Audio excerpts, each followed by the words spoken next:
Good morning. Good morning, everyone. So welcome you to all to this session on security valuation, in which we have, I think, covered one session. Yeah, we have done one session on security valuation, and we have evaluated uh, the techniques of security valuation with respect to a share. Okay, so with respect to share, we have discussed how to carry out the valuation, and for that purpose, we have taken like into consideration holding period being if it is 1 year, then we simply value the share by taking present value of the future expected dividend and the price. And if it is for a multiple period, then we just take the present value of all the dividends and the prices. But the real story begins when we look for holding period, which is not defined. So if the holding period is not defined, we may have it as a zero growth phase, or it could be a constant dividend growth rate or multiple stage. If there's no growth, then the value of the share is simply D1 upon K. And secondly, if we are having some constant growth rate, then the Gordon formula apply, which is D1 upon Ke minus G.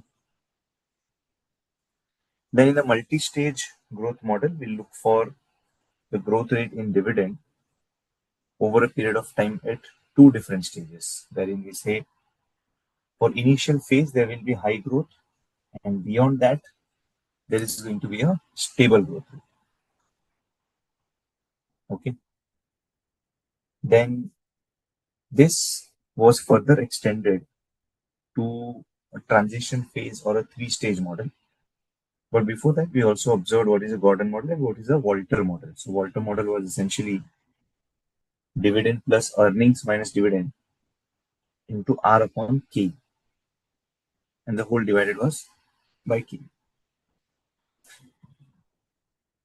Then using the free cash flow model, we said that free cash flow for the firm can be calculated as you start with profit after tax.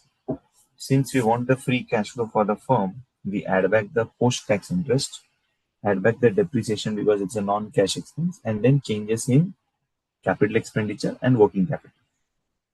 So that was considered in FCFF. There were different other models also to calculate FCFF when you start with EBIT or you start with EBITDA or you start with cash flow from operations.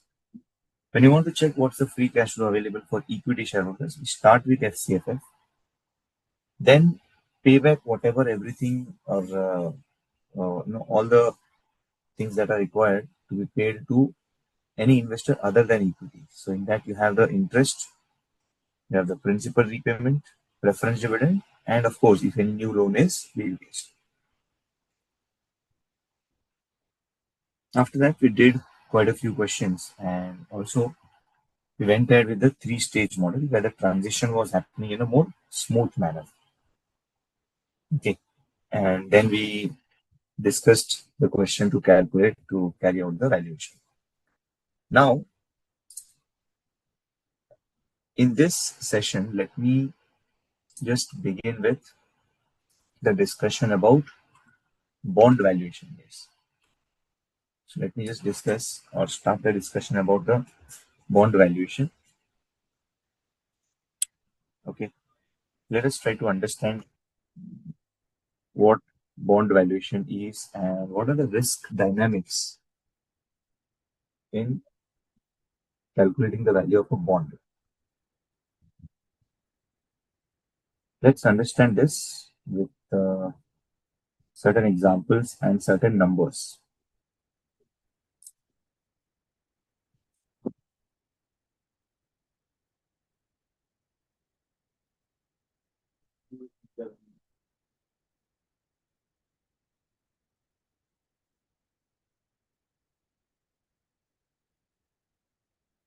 Okay,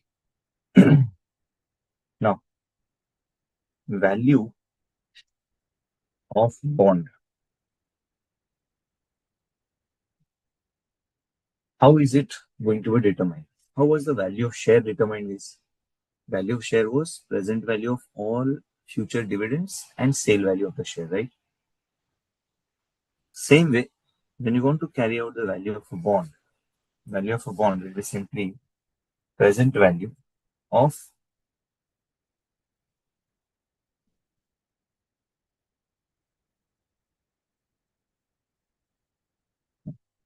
value of bond will be simply present value of whose future cash flows discounted using the required rate of return.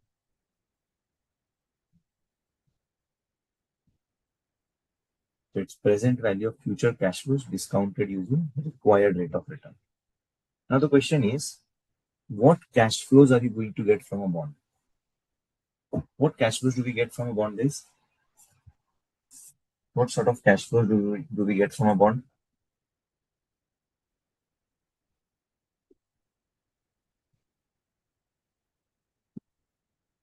Interest, okay.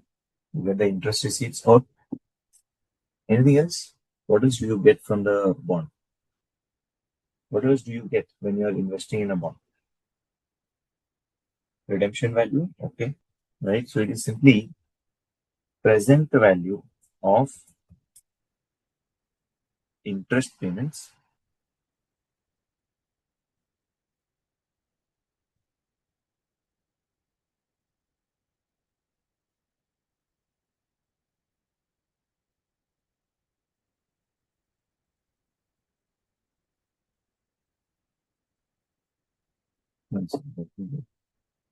is connected.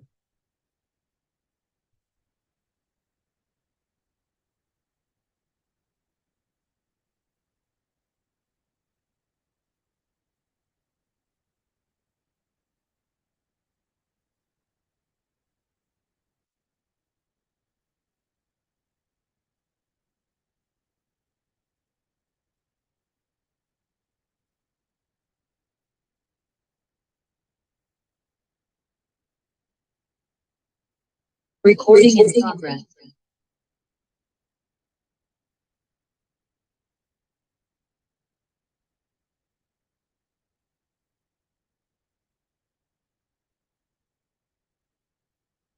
Make me co-host the other device.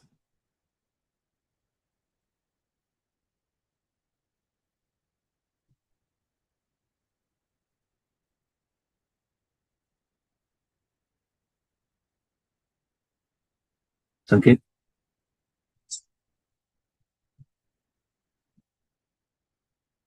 co-host बना देना screen पे lockout हो गया.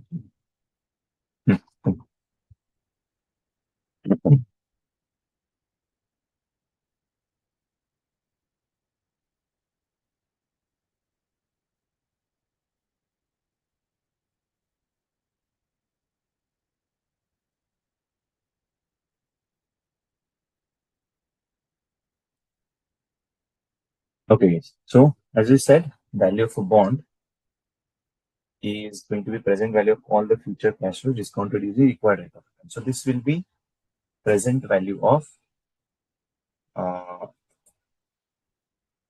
interest payments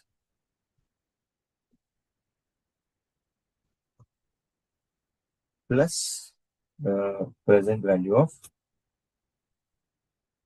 redemption value. Right. So whatever is the redemption value or whatever is the redemption amount. So those are going to be done. So obviously this is going to be present value of interest receipts and present value of the redemption amount. Okay. So there are certain basic terms that we need to understand before we go ahead with the discussion about how to carry out the valuation. So one thing that we have is par value or face value of bond.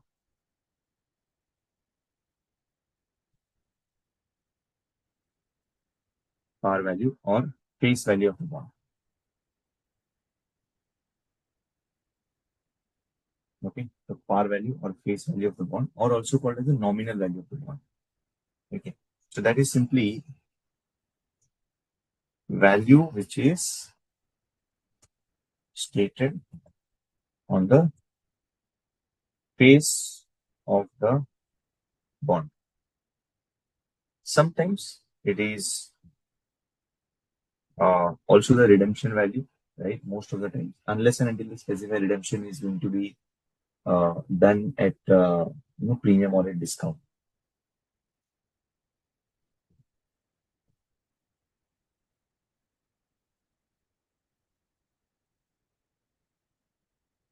Then the next term that we use is coupon.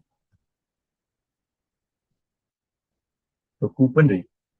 Coupon rate is defined as what? It is the rate of interest to be received on a bond, which is obviously based on its par value. So coupon rate is the rate of interest is going to be received on a bond based on its par value. Okay. Then we also need to look at what is the frequency of coupon. Frequency of coupon payment, which is simply telling us whether what is the interval at which the coupons are paid. So what could be the coupon payment terms is? Frequency of coupon. Frequency can be annually or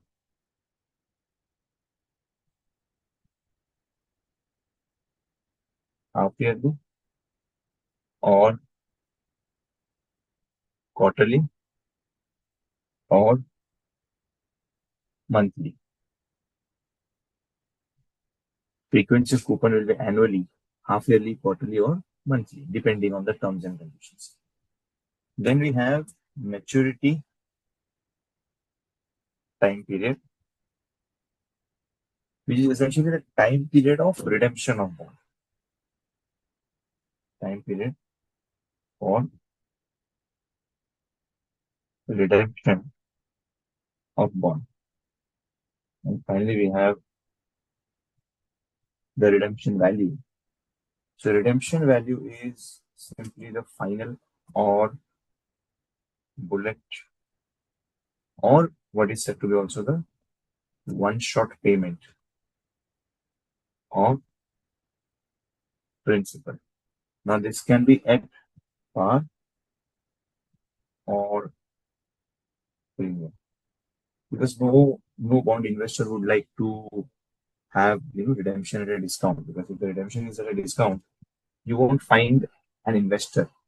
Right? So these are certain basic terms that we should be aware of when we are trying to understand the bond valuation. Okay, so let us first get started with the discussion of par value. Let's say par value is 1000. Coupon is 10% per annum. Maturity is suppose 3 years. Okay, maturity is suppose 3 years. And we have the redemption at par. Okay. And the required return is, let's say, 12%. So as an investor, what we need is a return of 12%. Now, can you tell me how is this 12% going to be determined, or on what factor is this required return going to be dependent on? What is the factor that's going to determine the required return? Whether it should be high or low. How is that going to be determined? What should be the required return? How is that going to be determined, guys?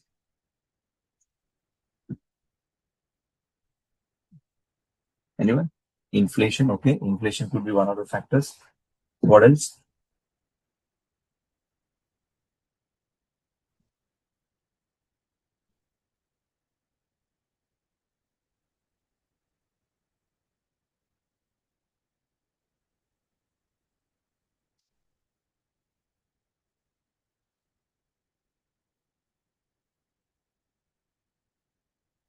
Here is what else could be the factor? Well, this required return will depend on this 12%.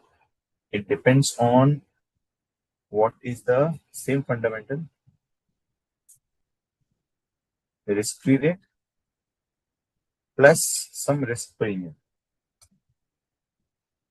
So it simply depends on your aspect of risk-free rate plus certain risk premium.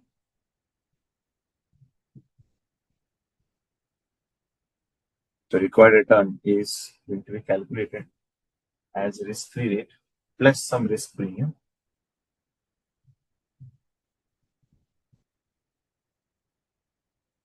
Okay. So risk-free rate is the government bond that we say, and what is this risk premium dependent on? What is this risk premium dependent on? We're not talking of capital asset pricing model right now because we're not valuing shares, we are valuing the debentures. So the point is, what about this risk premium? Uh, what risk do you have in a bond? Simply the risk of default, right? The chances of a bond defaulting on its payments, right? The chances of bond defaulting on its payment. That's your required return. That's your risk premium. So we are obviously not going to discuss this right now, right?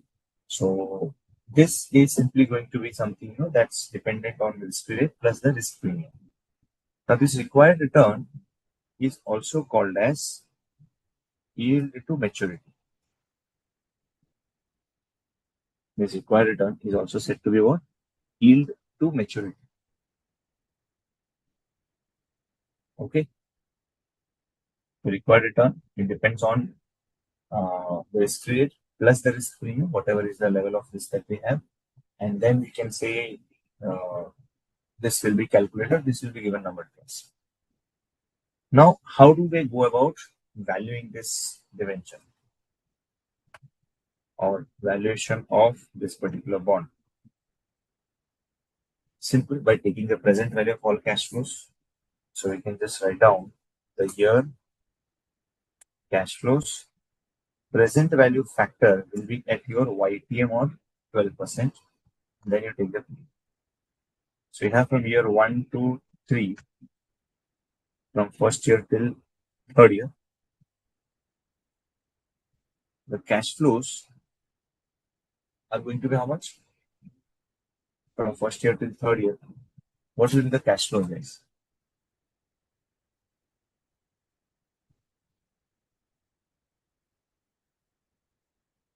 Yeah. If you're going to buy this bond, what will be the cash flows? First to third year, it's going to be 100. And then in the third year, it's going to be 1100.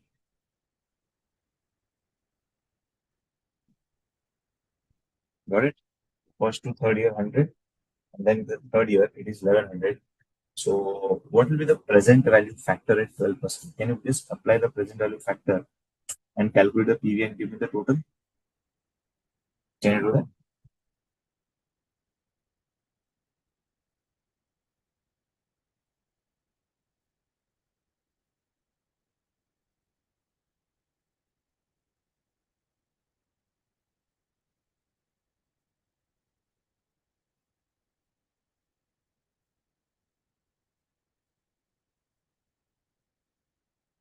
PV factor at 12% and 12% for 3 years. And then, of course, for the third year also, present value factors. You just write down the present value annuity factor first. So what's the present value annuity factor at 12%? Present value annuity factor at 12%.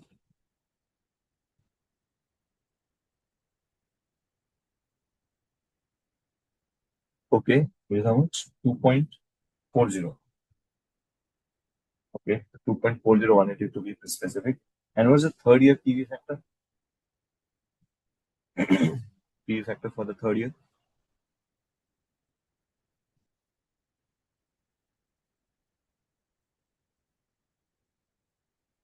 Mm-hmm. That's 0.7118. And then we can get the PV by multiplying cash flow with the PV factor and simply take a sum of it. So this is typically what we call as the bond value. Sorry, last year will be 1000.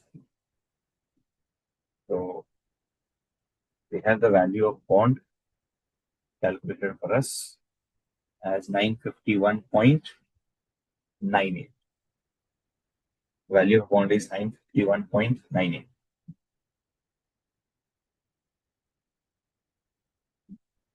Present value 952.20. That's okay. Some difference will be there. Okay, so that's a simple way of calculating the valuation. Now let me just look at it in another way. Now suppose we are looking at a bond for par value.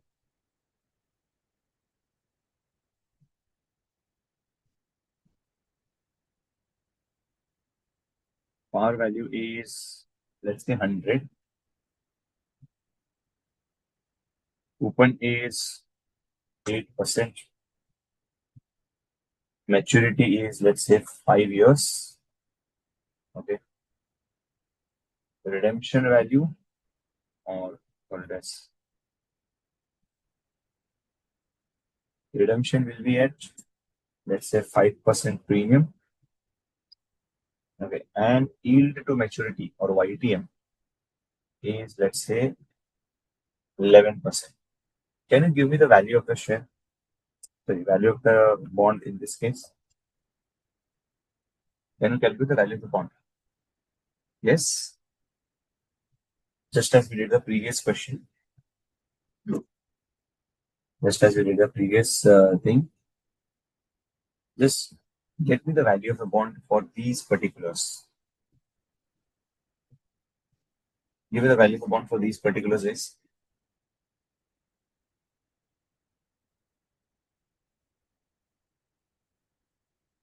Give me the value of the bond for these particulars, for these data. Use the same way of calculating it. You take the present value factor, take the present liability factor, multiply it with the cash flows, and simply get the total. Get the value of the bond for this case. You do the same thing.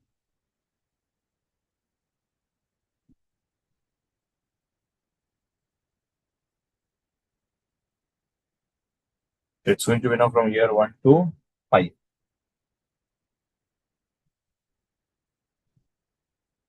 And in the 5th year. So year 1 to 5, what will be the cash flow base?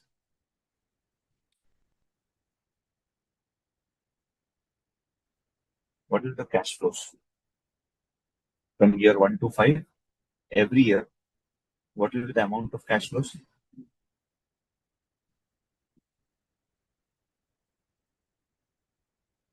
Cash flows will be, since it is 8%, you have the cash flow as 8. And in the 5th year, you have 5% premium redemption. So that will be at 105. You take the present value factor at 11%. So at 11%, the PV factor will be 3.696. And this will be 0.593. We get the present value by multiplying cash flow with the PV factor, and we get the bond value as 91.833. Perfect. Now, if this is the same bond, if you're talking of this same bond, but let's say now the YTM changes to 14%. Let's say the required return of investor, it increases from 11% to 14%. If the required return of investor now increases from 11% to 14%, can you give me the revised value of the bond?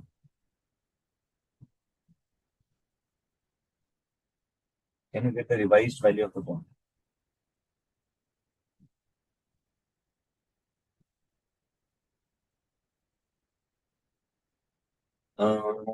Yes, Kuram is saying we are investing 100 and getting 90. No, Kuram, we are not investing 100. 100 is a par value. If this is the value of the bond, we are going to buy the bond at this price, 91.83. You're going to buy the bond at this 91.833. And then for 5 years, every year you're going to get 8 rupees as coupon. And in the fifth year, 105 will be the redemption value.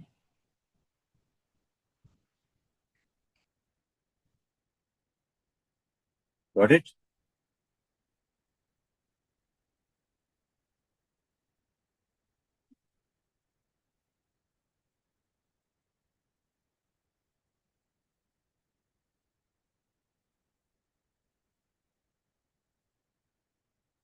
Did you get it? Guram?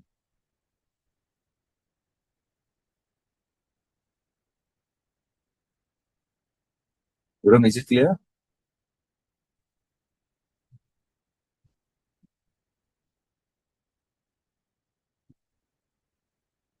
Okay. So at 14%, what's the value of the bond? We observe that at 14%, when we take the PV factor as 14%, the PV factors will be now what? 3.433. And this is going to be 0.519. So the value of the share is what? 81.959. Yes. The value of the share is 81.959. So what can you say about the relation of bond value with respect to the YTM? What can you say about that? So as the YTM increased from 11 to 14%, what has happened to the value of the bond?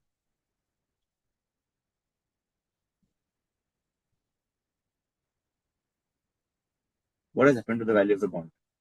As the YTM increases from 11 to 14%, what has happened to the value of the bond?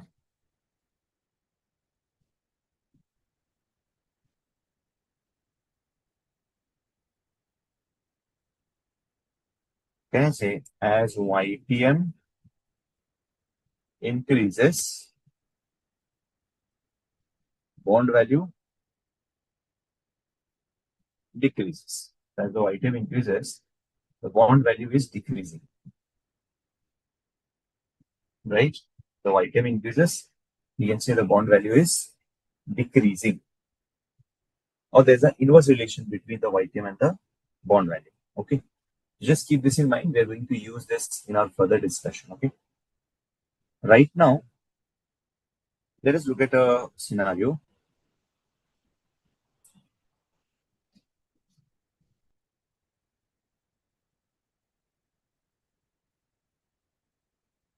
Let's say par value of a bond is 1000, coupon is 9%, maturity is 6 years, redemption is at 1100.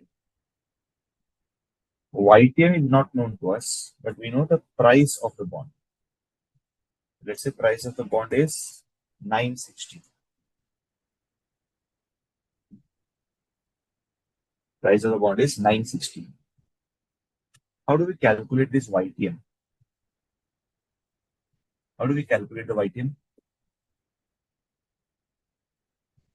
If par value is 1000, coupon is 9%, maturity is 6 years, redemption is 1100. YTM is not known, but price is known to us. So can we calculate the price? Can we calculate the YTM of the bond? Can we calculate the YTM of the bond? Any idea? How do we calculate the YTM? We know the price using interpolation rules. Perfect. So we'll have to first do the trial and error sort of thing. Okay. So we'll say let YTM be. We can have the YTM number as maybe 10%, 11%, or 12%. So we have the year, cash flows, present value factor, present value.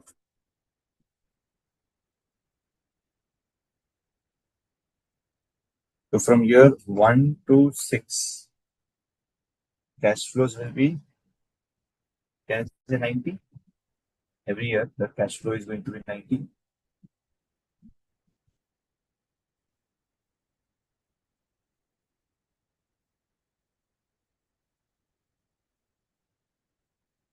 So year 1 to 6, cash flow is 90, and then in the sixth year, you have the redemption value of 1100. So just try to get the value of the bond at 10%, 11%, and 12% YTM. Give me the value of the bond at 10%, 11%, and 12%, and then we will see how do we carry out that interpolation part.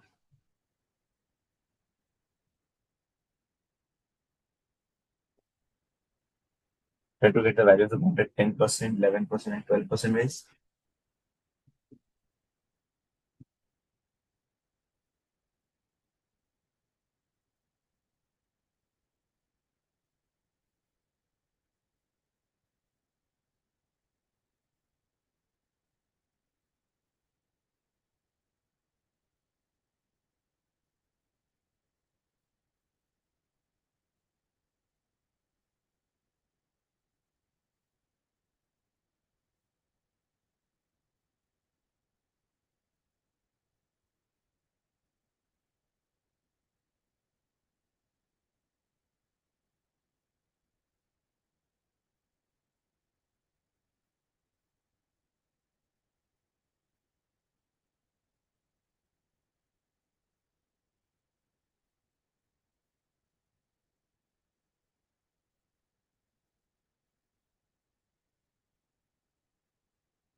Yes. So the values are at present value factor of 10%, it's 4.355.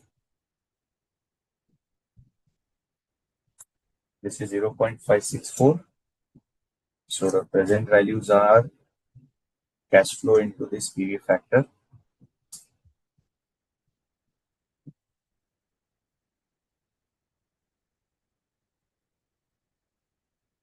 So the total is what? 1012.81. Okay. Then at 11%, the PV factor is 4.231, and this is 0.535. So the present value will be cash flow multiplied by PV factor, and we take the sum of these two as 969. Then at 12% is 4.111, 0.507.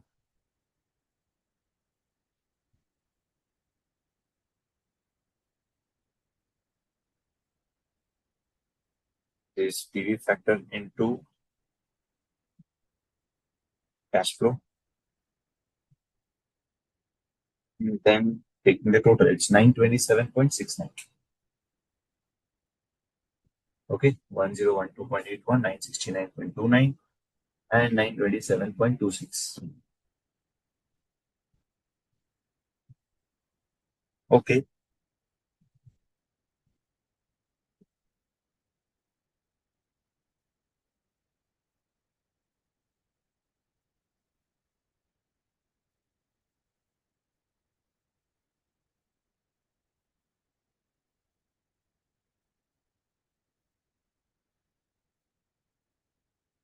so now let us carry out the interpolation activity. You see, we want the value to be 960, and at 11% it's 969, 12% it is 927. So we are definitely going to look at the YTM numbers and the PV. So at a YTM of 11%, the present value is 969.29. And at YTM of 12%, the present value is 927.69, right? So we want the value to be 960. So can you do the interpolation between them? We just look at what is the change, or what is the observed change. So the observed change over here is 1%, positive 1%. And here the change in value is from 920, it has reduced to this with minus 41.6. So what is the YTM then? What's the interpolated IRR value? Try to calculate it. We have done it in internet capital budgeting.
Yes.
Yes. The value in YTM. So we have the observed change as 41.6, but see, the price is 960, guys. So if the price is 960, we would have to obviously reduce this from 969, from 969.29. We have to reduce it to 960. So the reduction that is needed is by 9.29. The question is, what is the percentage change in YTM? The percentage change in YTM required, percentage change in YTM required is be 9.29 into 1% divided by 41.6. So that is simply 9.29 into 1% divided by 41.6, which is 0.22%.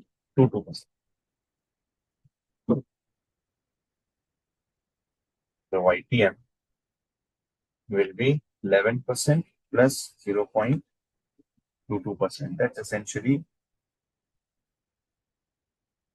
we can say YTM is 11.22%.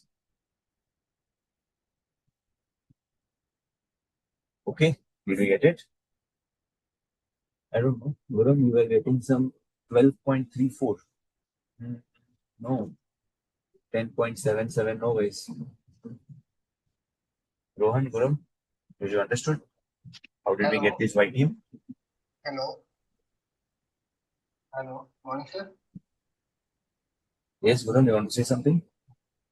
Yes, sir. Sir, actually, in the last session, in the sixth number, you have sixth number class, sixth number question, you have multiplied by that number of year. Whatever difference is coming that price and One that. second. Guram, can you please repeat? I think there was some voice lag. 1 second, sir. 1 second. Can you please repeat what you were saying? Sir, now it's clear, sir. Yeah, now it is. Actually, in the last session, in question number 6, you had told that that difference, whatever difference it came right now, like 9.29, this is multiplied by the life of the bond, divided by that the difference No, 41.6. it's not. We are not calculating the life of the bond. We are calculating the YTM, right? So change in YTM is what we are observing. That is correct, sir. But in the last session, in question number 6, you have multiplied with life. If you see that uh, working notes, that working notes. Number 6. Question number 6, I think part 2. This one? Yes, sir. Good. See here, sir. 12.9 into 5 divided by 16.09. 12.9 into 5 is the key is 5%. Right. Oh, so Percentage sorry. is not Actually, sir, here the life also the 5. 5. So I have think no, that. I mean, it's the percentage, 5%. So sorry, sir.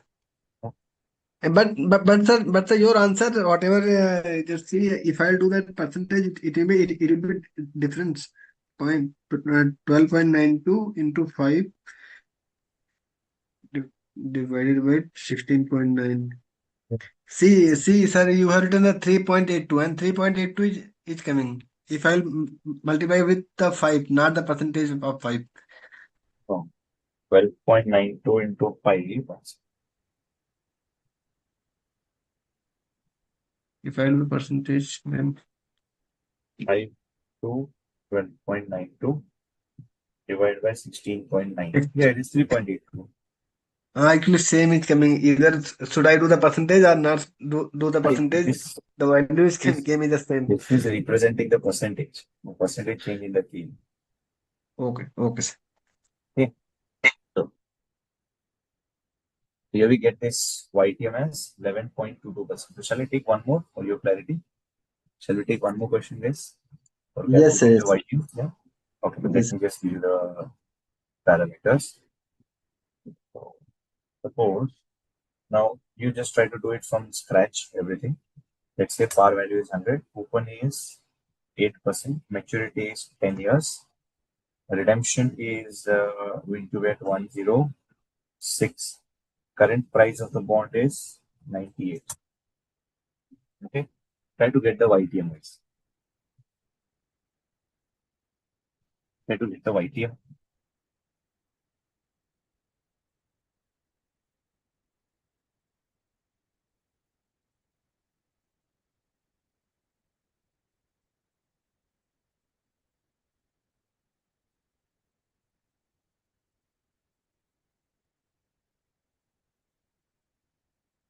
Take the PV factor at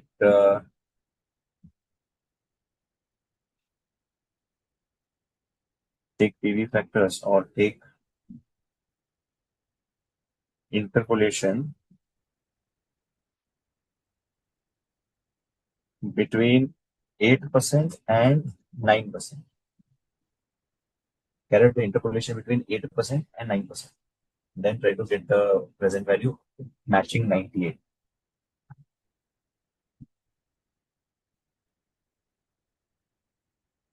Carry out the interpolation between 8% and 9%. Guys.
Cash flows will be 8.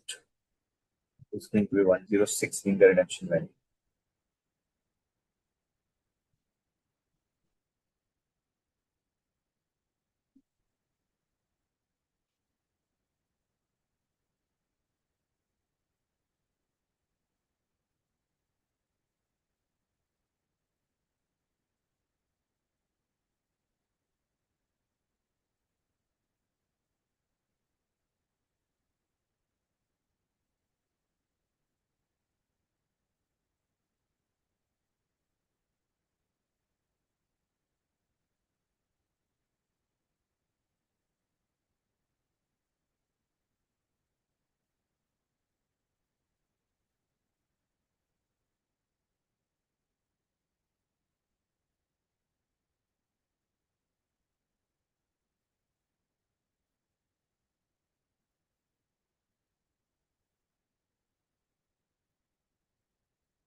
So is 1 divided by 1.08.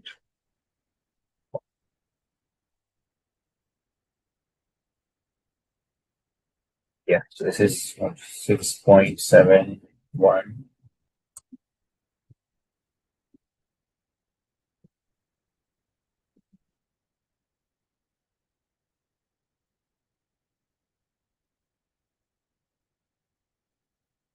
To 0.4632.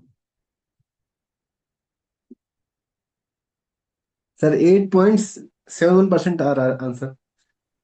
How much? IRR? 8.71. You get Yes, the sir. IRR directly? Okay. So Yes, sir. PV, so this is 8 into YTM. 6.7 and this is this. So the total value at 8% is 102.77. 102.76 my game. Okay, that's some rounding of error. Then PV factor at 9%, 1 divided by 1.09. 6.417. 0.4224. Right, sir. The PV factor is 6.4177. 17. 76577. Actually, I have And then taken we take, 3 digits. yeah, that's okay. There may be some minor difference, minor difference, that's okay. So total is 96.12. So of course we want the value to be at 98, right? Just write down the YTM and value. So at a YTM of 8%, the value was 102.78. At a YTM of 9%, the value is 96.12. And then I see the difference.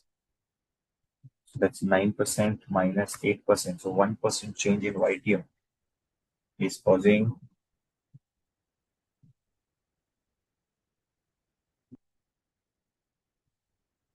6.66 change in the value.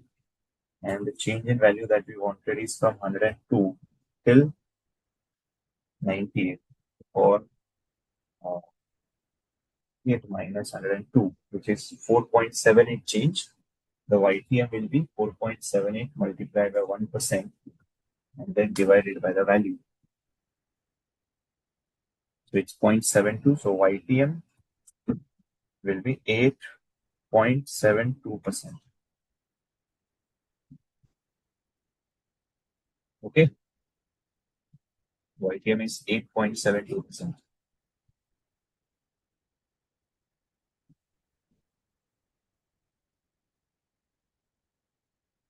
Got it?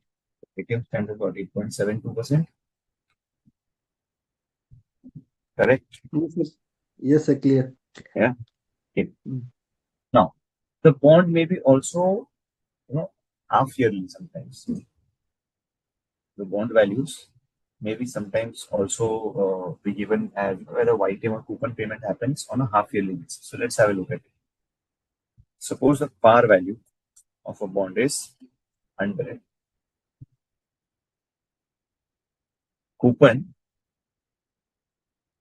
do we compulsorily take one high and one lower PVF? Yes, Rohan. Otherwise, how will you get the exact value? How will you get the appropriate value? Whatever is the price, you need a present value, one which is above 98 and one which is below 90.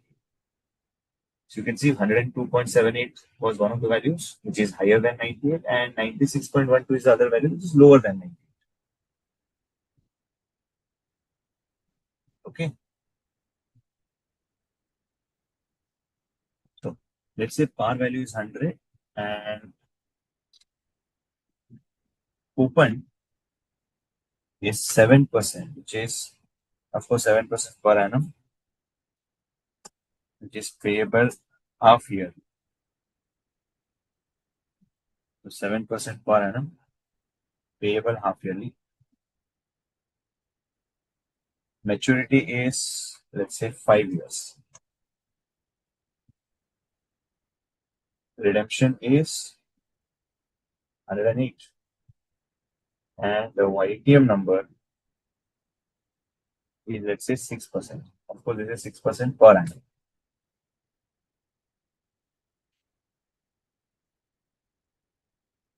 So par value 100, coupon of 7%, maturity is 5 years, the redemption is 108, YTM is 6% per annum.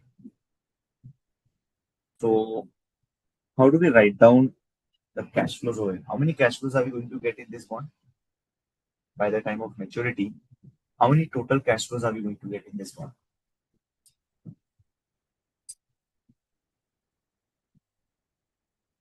Yeah, guys.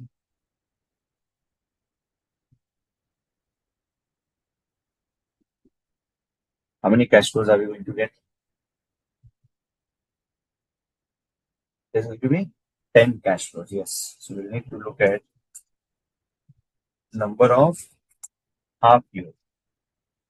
So from here, from what will be the amount of cash flow? 7.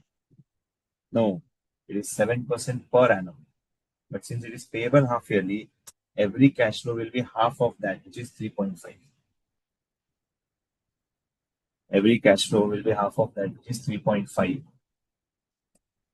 Then in the 10th half year,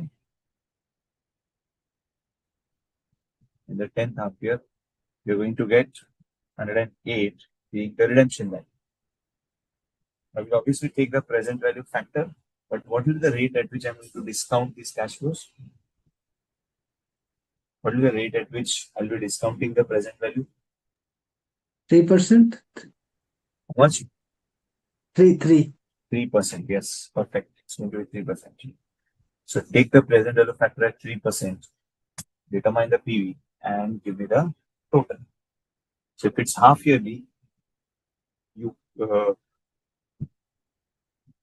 coupons get halved, and also the present value factor gets halved, or PV rate, discounting rate also get halved.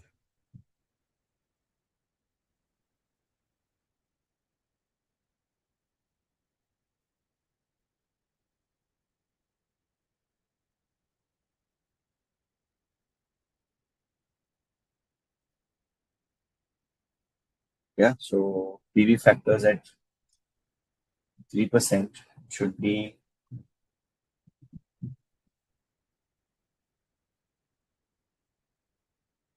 8.530, and this is 0.744. You can get the value of the bond simply by multiplying it. So multiply that and get the value of the bond. Total value is the 110.207. Cash flow multiplied by PV factor, and you just take the sum of both, which is 110.207. Right.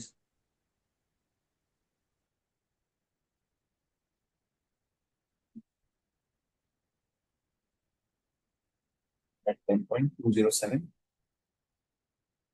or 110.21, you can say. Right? So whenever it is half year, you just need to remember two things. Make the coupon payments half, and also make the YTM to be half. That will simply give you the value of the bond. Okay.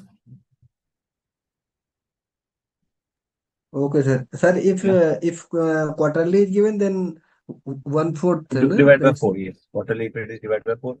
Monthly, if it is, then you're going to divide it by 12. Okay. Okay, fine. Now, let us do a question based on this.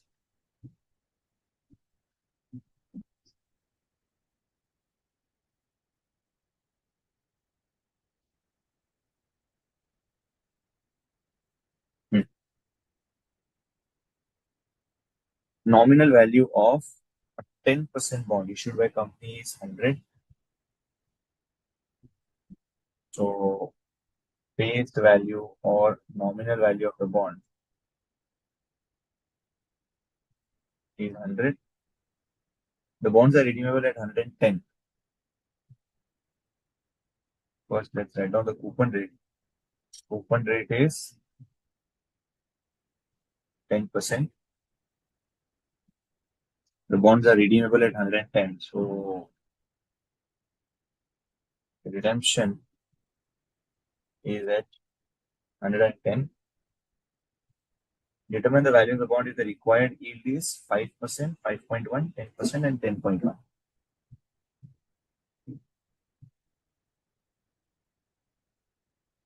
Maturity is 5 years. Okay. So we want the value of the bond at multiple YTMs. So we want it for YTM of 5%. Then we want it at a YTM of 5.1%, right? Yeah, YTM of 5.1%. And similarly, YTM of 10% and YTM of 10.1%. We have here cash flow, PV factor, and the PV.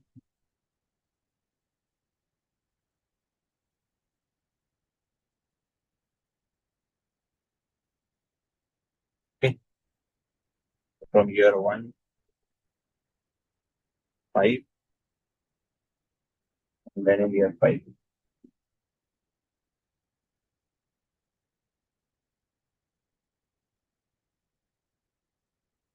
Cash flows are 10 and 100.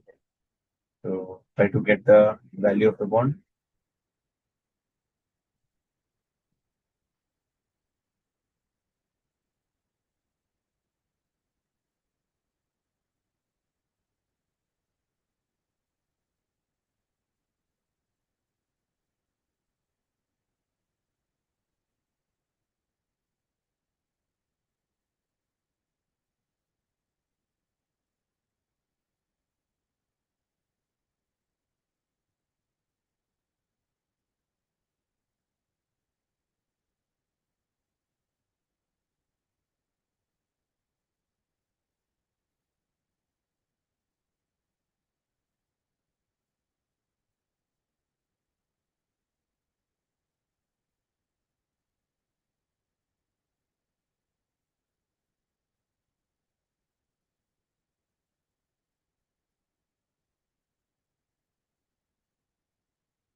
The PV factors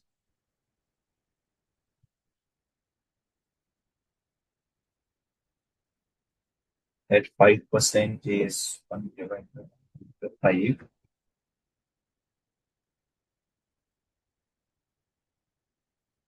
0.784. The GT is 4.329. So present value will be cash flow of 10 multiplied by PV factors.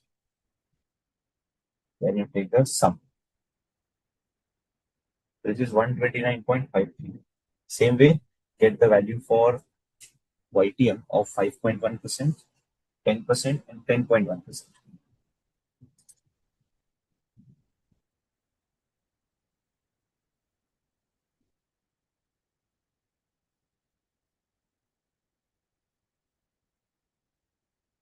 That 5.1% is what? 128.95. At 10% it is 106.20. And at 10.1, that's 105.8.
Yes.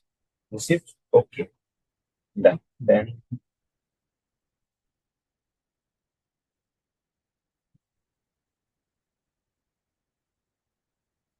try to question number 19. Try to solve this question number 19 is. So with regards to question 19, what we have is face value is given as 100. Coupon is 11%. Maturity is 3 years. Okay. So now we want the calculations like if the YTM, if you want the 13% yield, so we are looking at a YTM number of 13%.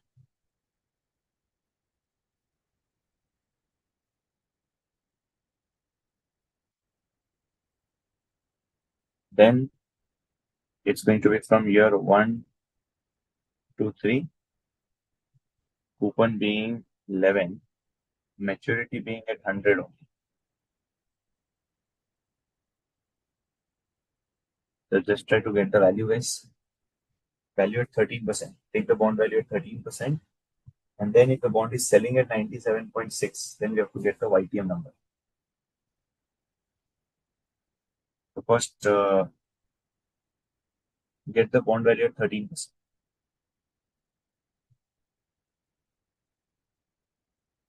Write down the PV factors and then get the bond value at 13%.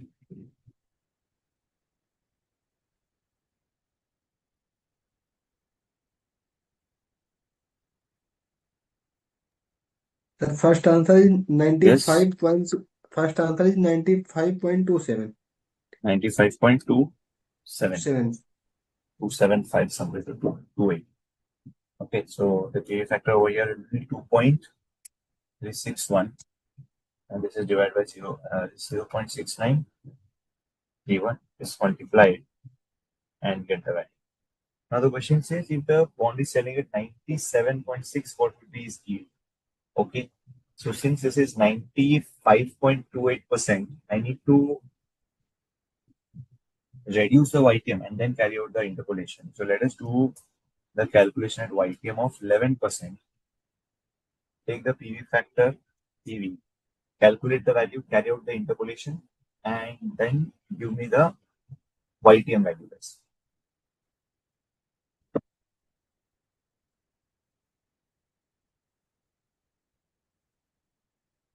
So at 13% is 95.28, but we want the value to be 97.6.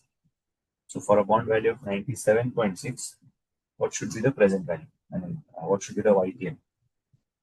Carry out the interpolation, give me the number.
Sir, 11.99%.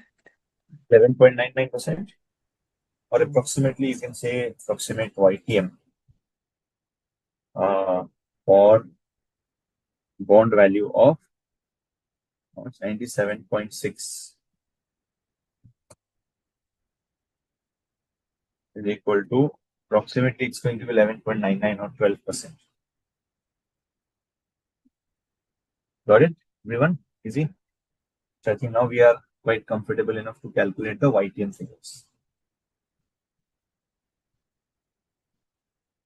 Okay, let's go for another question.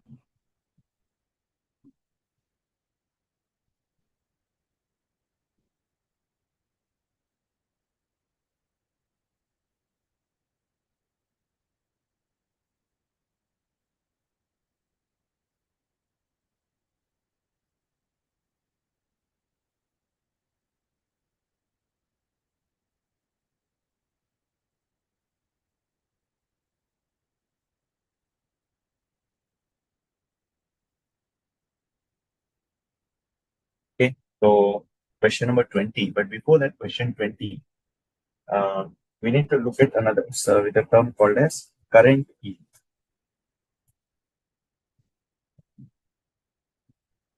So current yield is calculated as interest divided by price.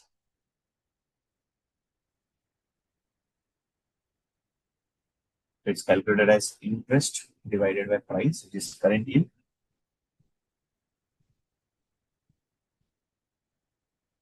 Current yield is interest divided by price. Simple. So whatever is the interest or whatever is the coupon amount, you divide it by the price, that is going to be calculated as a current yield. Now in this question 20, you have to calculate a market price of a 10% Government of India security currently quoted as 110, but yield is expected to go up by 1%. Okay. So what is the current yield in our case? Interest being 10 on a security currently quoted at 110. So this is 10 divided by 110, which is current yield is 9.09%. Yes. So current yield is standing at 9.09. Now there is a revision in the yield that's happening. So what is the revised yield? They're saying revised yield is 9.09% plus is expected to go up by 1%, right? So it's going to increase by 1%. So 9.09% plus 1%. So that is essentially 9.09% plus 1%, which is 10.09%.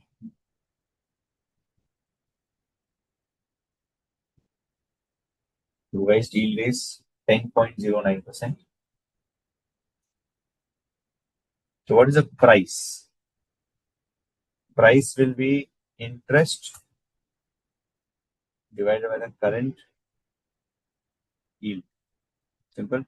You were saying the current yield was interest upon price. If I want price, that will be interest divided by current yield.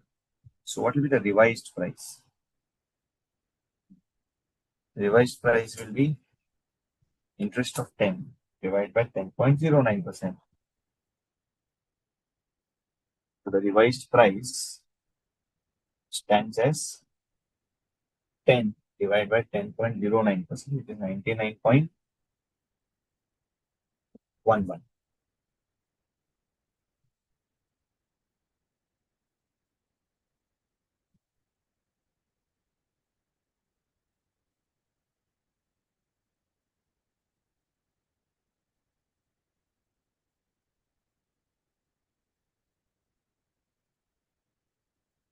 Okay. Now the second part. A bond with 7.5% coupon interest, face value 1,000, term to maturity is 2 years, presently yielding 6%. Interest payable is half year. This is pretty simple.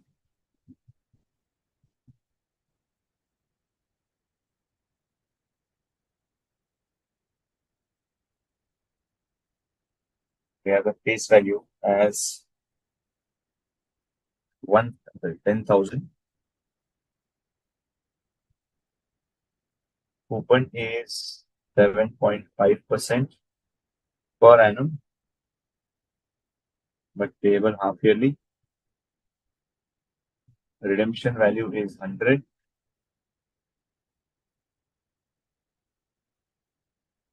Wait. Term to maturity, 7.5% coupon. The redemption will be obviously 10,000 itself. Maturity is 2 years. So N number of years is 2 years, but we need half year, right? So that is essentially like 2 years is equal to 4 half years. And the YTM number, YTM is currently yielding 6%. 6% per annum. Of course, that will be 3% per semi-annum.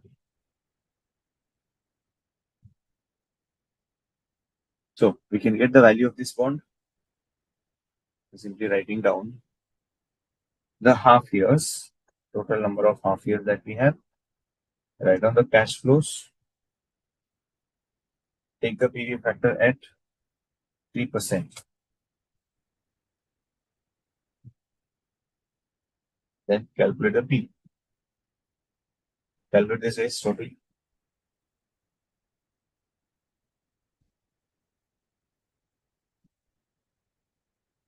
This is going to be from 1 to 4 half year and the 4th half year.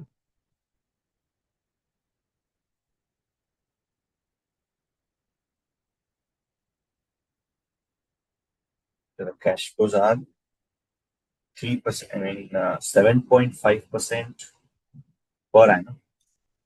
That will be 10,000 into 7.5% divided by 2, 375, and this is 10,000. Present value factor at 3%, and then give me the PV.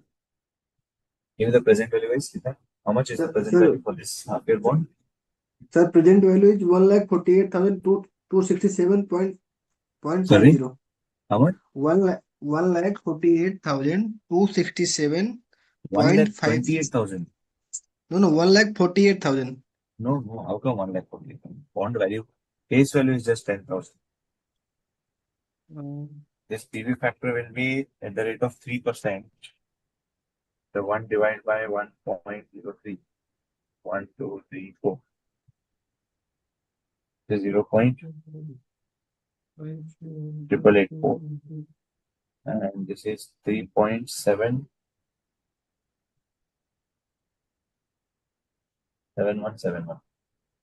If you take the Sir, PE, hello. how Sir, how you have got that 375? It should be 37,500, na? could 37,500? 7.5% is a coupon. 7.5% on 10,000. Okay. And then we divide by 2. Actually, in my calculation, is coming 7.5 divided by 2 into 10,000. 7.5%. Okay. 7.5%, right? Right.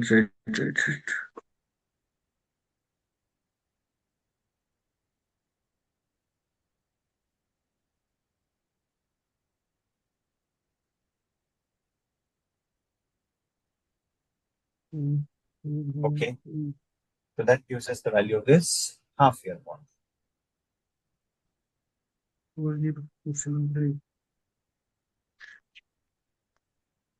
Hello Yeah.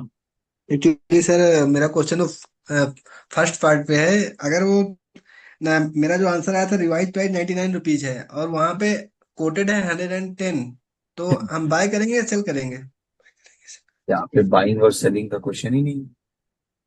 नहीं They're just saying जैसे that the bond in will case be, in the case करना हो तो YTM is going to increase. The bond value is going to fall from hmm, 110 to 99. Obviously, if we are anticipating a fall in the bond price, we should sell the bond now. Sell okay Okay, fine.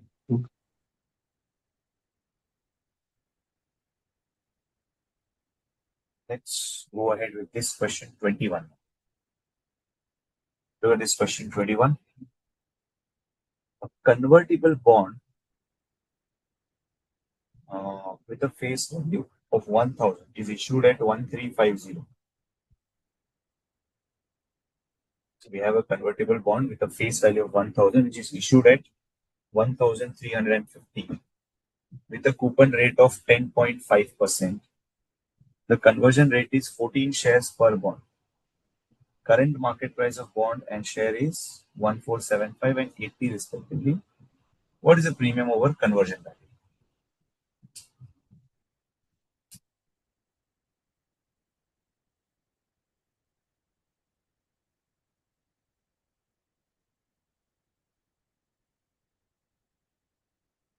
So a convertible bond with a face value of 1000 issued at 1350 with a coupon rate of 10.5%.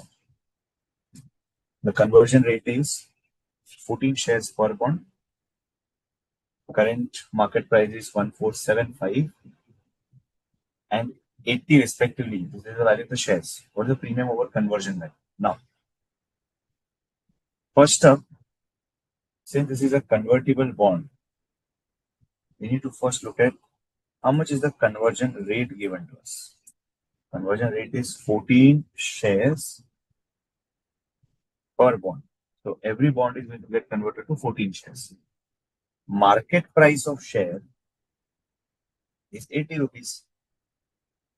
So suppose if you get the bond converted to shares today itself, right? Suppose if you get the shares converted to get the bond converted to shares today itself. So what will be the total conversion value that you will receive?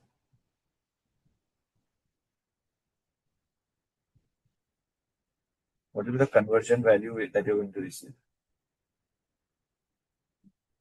So for market price of 80, what will be the conversion value? Hence that will be 14 into 80, which is 1120. 14 into 80, which is 1120. Right? So if I get this bond converted to shares, today I'm going to get a value of 1120. So we got the conversion value, but what we want is a premium now. See, the market price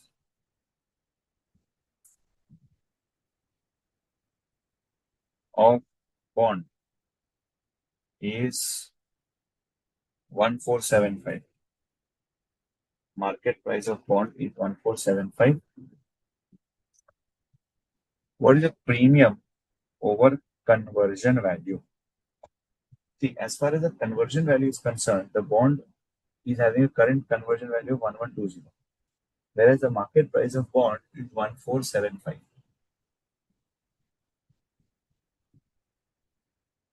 Market price of the bond is 1475, which means obviously the bond is trading at a premium. So how much is a premium over market over the conversion value? We say the bond is trading at 1475, whereas today if you get this bond converted to equity shares, you're going to get 1120. Okay. So the premium is simply put in 355. The premium value is 355. Now, if you want, what is the premium percentage? Premium percentage over conversion value. Premium percentage over conversion value. We can say it is 355 divided by 1120 into 100. The premium percentage over conversion value, we can say bond is trading at a premium of 355 against its conversion value of 1120. So its premium is 31.7%. 31.70%. That's the premium of this bond. Okay. Did we get it, guys? premium percentage over the conversion value 31.7%.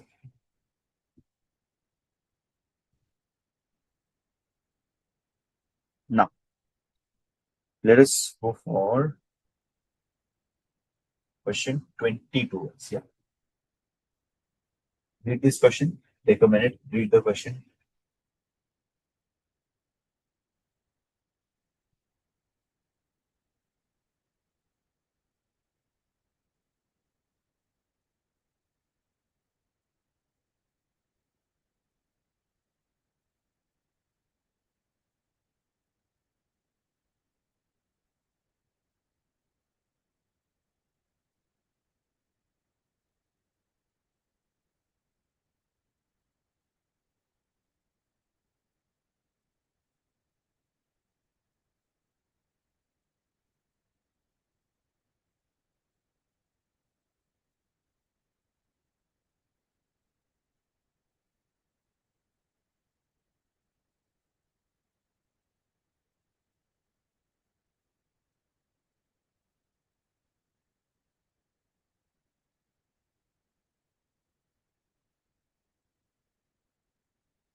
Okay. The Sarnam Limited has issued convertible debentures with coupon rate of 12%. Each debenture has an option to convert to 20 equity shares at any time until the date of maturity. Debentures will be redeemed at 100 on maturity of 5 years. An investor generally requires a rate of return of 8% per annum on a 5-year security. As an investor, when will you exercise conversion for a given market price of share? Okay, so let's first understand that what is the value of the debenture. So first we will say if debentures are not converted, if the debentures are not converted, then over the life of the bond from year 1 to 5, and then in the 5th year,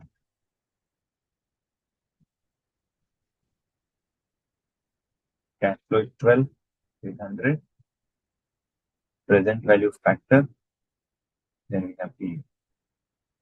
So present value factor with the coupon rate, and they say that investor is requiring 8% as the rate. So investor requires 8%. So the present value factor at 8%. Give me the present value factor at 8%, PV, and the total. Give me the value of the bond. Sir, value of the bond is 116 and present value 116. factor, present value factor already given in the question. In present value factor 3.993 and 0.681. The present value will be cash flow multiplied by this. So we get 116 as the bond value. Now, the question says, as an investor, when will you exercise conversion for a given market price of equity shares? Now, of course, for the market price of equity shares, we know what is the number of shares that we have. And finally, we'll also get the conversion value. The market price of share 4, 5, or 6. The number of shares that will be converted out of this is 20. So, if the market price is 4 and number of shares that will be converted is 20, so that's simply 20 multiplied by 4. This is conversion value is 80. Whereas in the second case, conversion value is 100, and third case, conversion value is 120. Now, out of these three situations, where are you planning to get it converted to equity shares?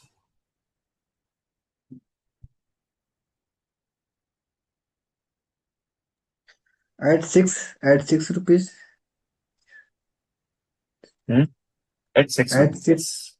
So when the market price is 6, then it makes a sense for to get it converted, because that is when we have the conversion value more than the current market price.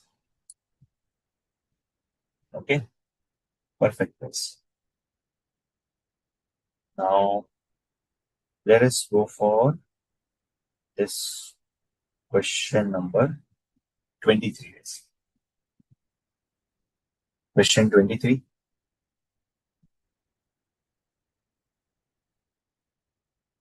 Just have a look at the question for a while. Just try to assimilate the values that they have given.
Okay. So we have the information of face value of the bond. So face value is what, 250. Coupon rate is 12%. Okay. Number of shares per bond.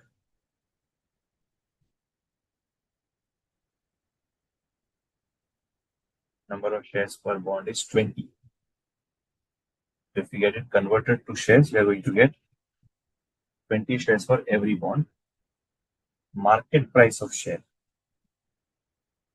Market price of share is 12. Straight value of bond. So when it's a straight value, it means we are saying if this bond would have been a non-convertible bond, where bond without any conversion option, then the value would have been 235. So this is essentially value of bond without conversion option. Like it would have been a normal bond. If it would have been a normal bond, then the straight value would be 235. Market price of this convertible bond. This convertible bond is having a market price of 265. Okay, so market price of the convertible bond is 265 days. So the market price is 265, and then what we have to calculate is first stock value of the bond. So remember, stock value, or we also call it as conversion value of bond. Stock value or conversion value of bond. So that will be simply 20 multiplied by, see, conversion value of bond will be simply 20, which is the number of shares that you get, and the value per share is 12. So what is the stock value of the bond? 20 multiplied by 12, which is 240.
Yes, that's the stock value or conversion value.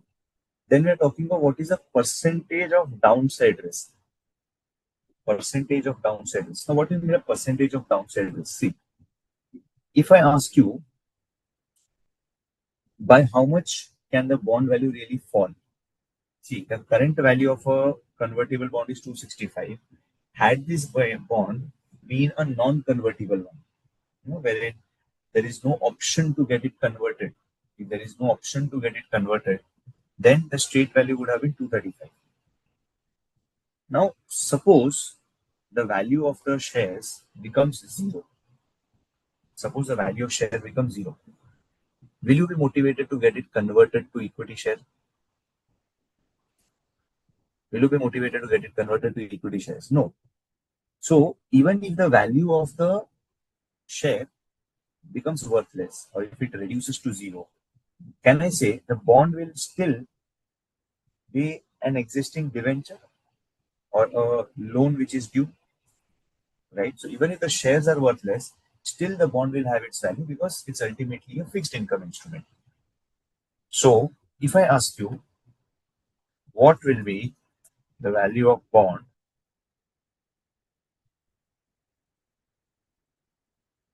if conversion option is lapsed due to reduction in market price of share. So if the market price of share becomes worthless, still what's going to be the value of the bond?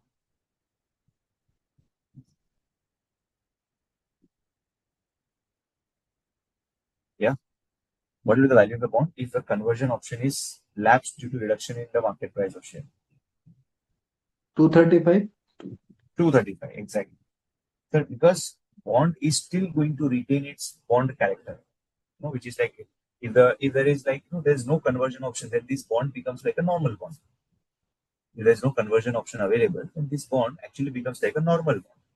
So the value of bond, if conversion option is lapsed to reduction in market price, is 235. So the current price of the bond, which is 265, it can actually reduce to 235. The current value of the bond, which is 265, can reduce to 235, right? So we can say how much is the percentage downside risk? Percentage downside risk.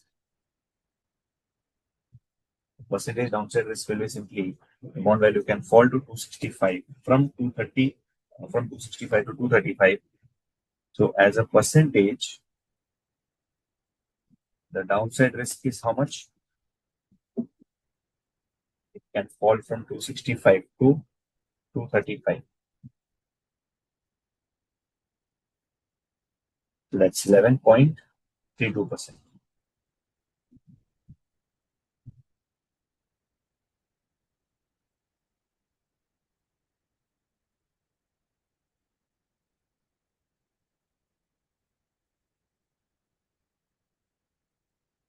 percentage downside risk is from 265. The bond value reduces from 265 to 235.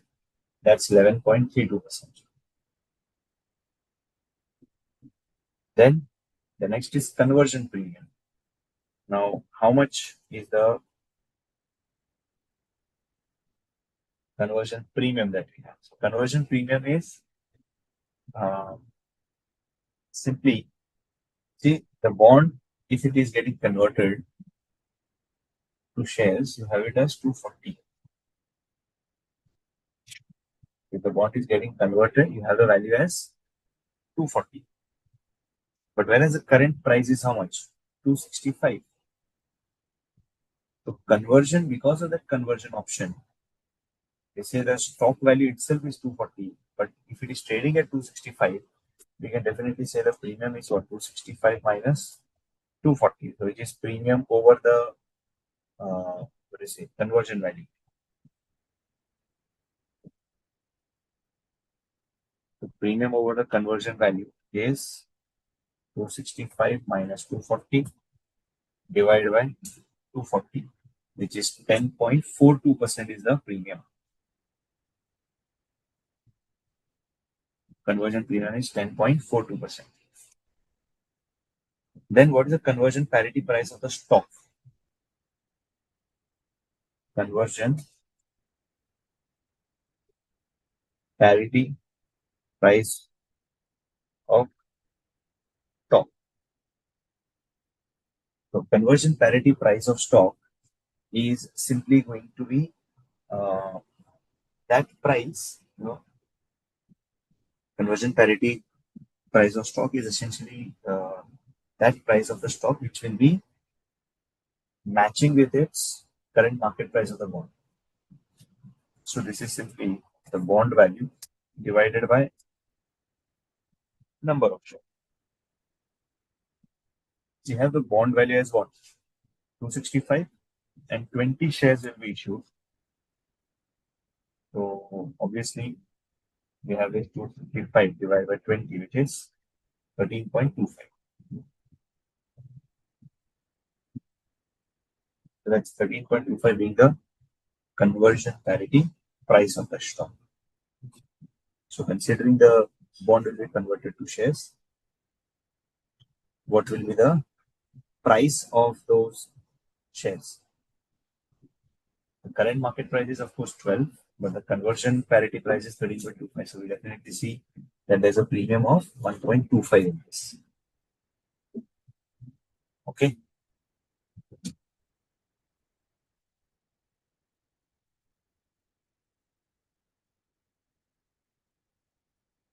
Are we good, everyone? Did you get this solution? Which was question number 23. In point C, how it is conversion premium when the price of stock is less than the bond price of stock.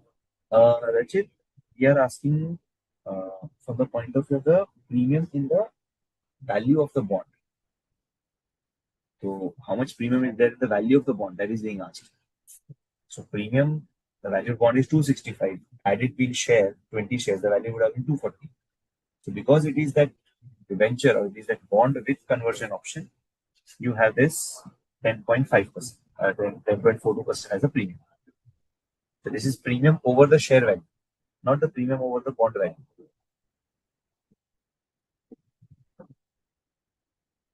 Okay, that's it. Very good. Okay, fine. Okay, so with that, let's just take a break now, guys. And after that, we will start with something new in this bond market called as modified and Macaulay duration and other such aspects. Okay, so let's take a break. And after that, we'll start with the connected topic of bond valuation, which is Macaulay and modified duration part. Okay, let's take a break, guys.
So in the previous question, we discussed about the conversion part, wherein which is decided how to calculate the conversion premium and conversion parity price and other aspects. Okay, so now we have to go for the risk analysis or risk management part of the bond, which is calculating something called as Macaulay duration, modified duration, and other aspects. Okay, it's a very crucial part. It's a very important part in risk analysis of bond, which is further also going to help us to create strategies in which we'll be able to uh, protect our bond values or bond proceeds that we are expecting in future. Okay, so essentially what we are going to discuss right now is Macaulay duration and modified duration. Okay. Let's first understand what is Macaulay, and then we will obviously go ahead with the modified duration calculation. So Macaulay duration. Macaulay duration, uh, this is simply the weighted average. This is the weighted average of time period of investment in a bond. It is simply weighted average of time period of investment in a bond. Let's understand what is this weighted average. Okay, how do we calculate weighted average, by the way, guys? What's the formula for weighted average? Normally, if you want to calculate weighted average of X, what's the formula for that? The cost of X and weight that suppose that No, no, how much normally, if you have X as certain values, how do you calculate the weighted average of it? Can I say average basis? the formula is simply uh, somewhat like this: summation of weights into X divided by summation of W or summation of weights, right? I hope you recall this particular weighted average formula from your elementary school days, maybe 11th or 12th standard, right? We generally calculate the weighted average in this pattern, which is simply summation of weights into X divided by summation of weights. Or even you might have discussed this in our weighted average cost of capital calculation, where the weights were the proportion of investments or proportion of capital with respect to total capital, and X was the capital cost. Okay, clear? Good, everyone. I hope you understand this formula. Now, let me just see what is this weighted average of time period of investment in a bond. So suppose we have the face value of bond at 100. Coupon is, let's say, 6%. Redemption is 110. Maturity is 5 years. So face value is 100. Coupon is 6%. Redemption is 110. Maturity is 5 years. Face value 100. Coupon 6%. Redemption is 110. Maturity is 5 years. So can you tell me what is the time period of investment in this bond? In this bond, what is the time period for which you're going to invest money? How much are you going to invest? I mean, for what time period is the amount going to be invested in this bond? 4 years. Sorry? Because 4 years, because fifth year is the maturity. So before 4 years, it means 4 years. up to 4 years we can invest in this bond. You're going to receive the maturity in the 5th year only. Yes. So from So 0 to 4 we can invest. from 0 to 4. Year 0 to 4. Suppose today date and up to 4 years. Because fifth year we cannot, because the fifth year is the maturity period and it will. Fifth year also your money is invested, right? So if you look at uh, the time period or the year which we are saying, so you have year 1, 2, 3, 4, 5. So for 5 years, you're going to have certain cash flows. So for the first year, the cash flow that we will have is 6 rupee. Second year also 6, third year also 6, fourth year also 6, and fifth year it's going to be 116, which is redemption value plus the 6 rupee coupon. Okay. Now we can definitely say, let's calculate a present value factor. Okay. Let us say present value factor, and suppose the YTM is 5%. Let's assume that YTM is 5%, right? So if a YTM is 5%, I can get the present value factor at 5% and then the present value. And get the present value factor at 5% and then the PV. So present value factor at 5%. We can get the PV factors at 5%.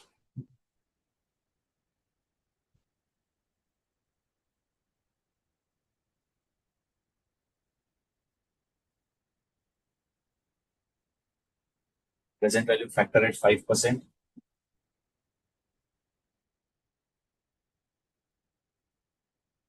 We can get the PV factors at 5%. So 1 divided by 1.05 raised to number of years. We can get these PV factors simply. And let us get the present value of each of these cash flows. So 6 multiplied by PV factors. And then we take a sum of it.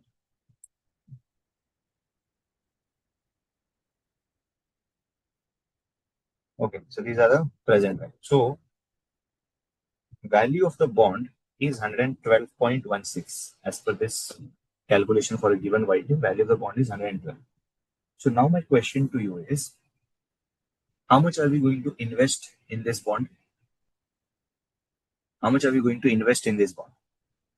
If I buy this bond, how much amount of money I'm going to invest? Of course, 112.16, this is what I'm going to invest. But the question is this 112.16 going to be invested in the bond for the entire 5 years? Is this full 112.16 invested in the bond for the entire 5 years? For the entire duration of 5 years, right? For the entire duration of 5 years, is this money invested? No, sir. Can I say this 5 out of this 112.16, this 5.71 is actually invested for 1 year? The first part is invested for 1 year. This 5.44 is invested for 2 years. Same way, 5.18 is invested for 3 years. 4.94 is invested for 4 years. And finally, 90.84 is invested for 5 years. I agree that a major portion of the value of the bond is actually invested for 5 years. But there are other small components which are actually invested in the bond for a smaller time. Okay. So if this is the tenure for which the money is invested, and remember what we want. We want the weighted average of time period. We want the weighted average of time period of investment. We want the weighted average of time period of investment. So I can't say that the time period of investment is 5 years because the money is not fully invested for 5 years. Right? In fact, the weighted average of time period of investment, to say it is for 5 years, weighted average of time period of investment is not 5 years, rather it has to be something else. It has to be lower than 5 years because my money is not fully invested for 5 years. So how do we get this weighted average time? Simple. It's going to be weight multiplied by time, right? So summation of weights multiplied by time, the whole divided by summation of weights. Weights multiplied by time divided by summation of weight. Now, how much is the weightage going to be calculated? How is the weightage going to be calculated? Well, weightage will be calculated on the basis of present value. Right. So let us try to get what is the weightage now. So I'll say 5.71 out of 112.16. That's 0.51, or let me give it a percentage format also. Yeah. So you can say 5.09% of the value is invested for 1 year. Same way, this one, 4.85% of the value is invested for 4.85% of the value is invested for 2 years. Same way, 4.62% of the value is invested for 3 years, 4.4% is invested for 4 years, and a majority or a maximum or a larger value of 81.03%. So 81.03% is invested for 5 years. So the entire 100% of the bond value is not invested for 5 years, rather it's invested for different tenure. So entire 100% of the bond value is not invested for 5 years, right? Entire 100% is not invested for 5 years. Rather, I can say small components are invested for different times. So now we have the weights, we have the time period available. I can calculate this. So it is simply going to be weights multiplied by time period. So we can say 5.09% of the value is invested for 1 year, 4.85% of the value is invested for 2 years, and same way the other values come. And then I just take a sum. So this is 4.51.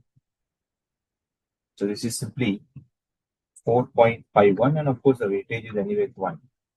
So we can say that the bond value or the investment in bond is not going to be tied for full 5 years, because some portion is getting recovered in the intermediate years from year 1 to 5. Right? So some values are being recovered in the intermediate term from year 1 to 5. And due to that, you find that the weighted average time is actually 4.5 years. Average time period of investment. Okay. So that is your 4.51. And this is essentially what we call as a Macaulay duration. This is what we're going to call as Macaulay duration.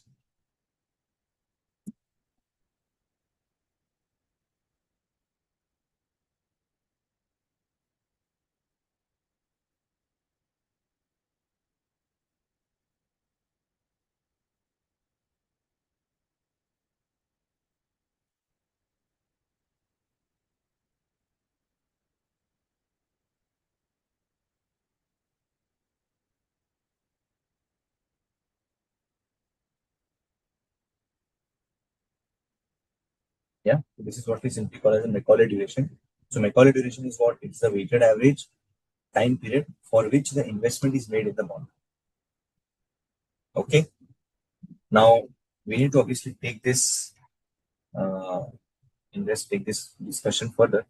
But right now we're just saying what's Macaulay duration is a time period for investment, and this number is going to be very important when you want to create something, some portfolio strategy called as bond immunization, which we will discuss probably in the upcoming sessions.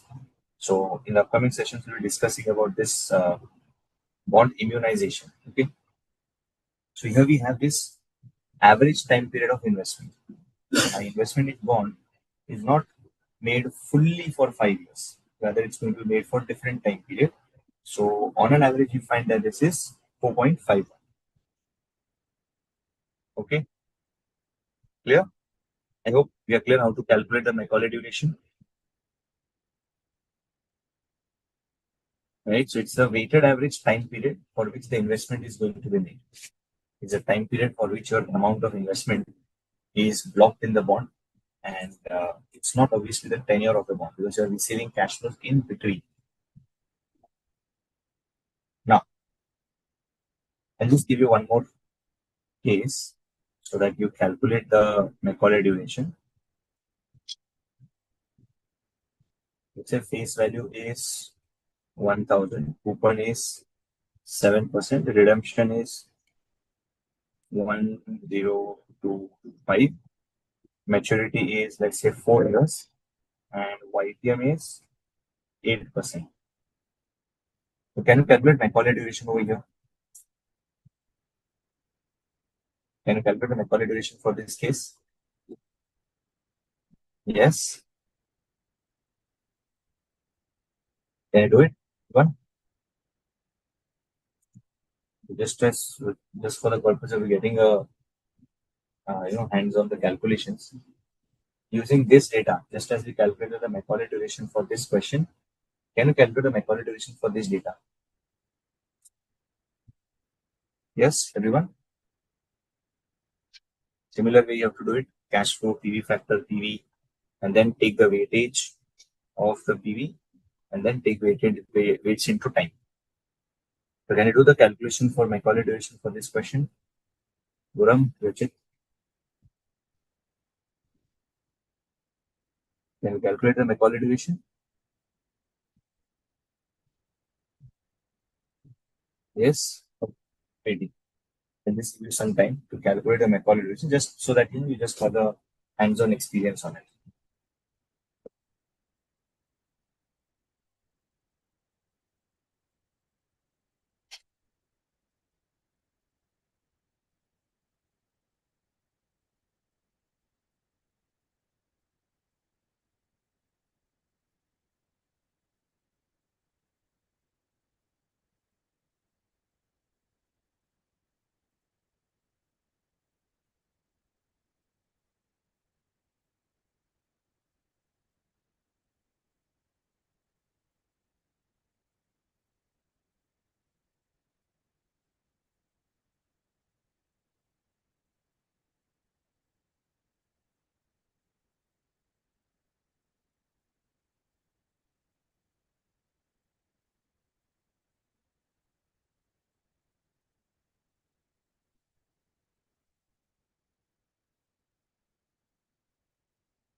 Hello, sir. 3.59 and count. 8.59, Yes, sir.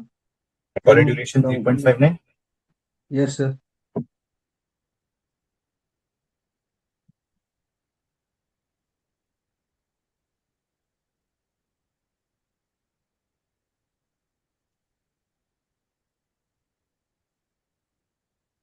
3.59. Macaulay duration 3.59. Well, I'll just verify it in my calculation over here.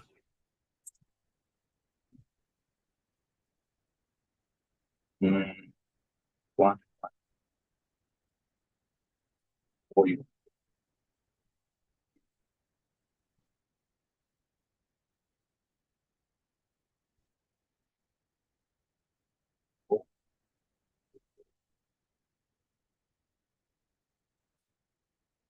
For this, I'm going to calculate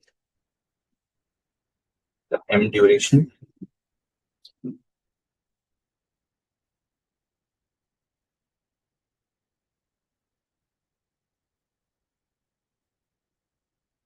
The formula where the settlement is this, maturity is this, coupon is 7%. I'm just doing it for quick verification. Yield is 8%. Frequency is annually. How much answer? 3 point? Something you were saying? 3 point?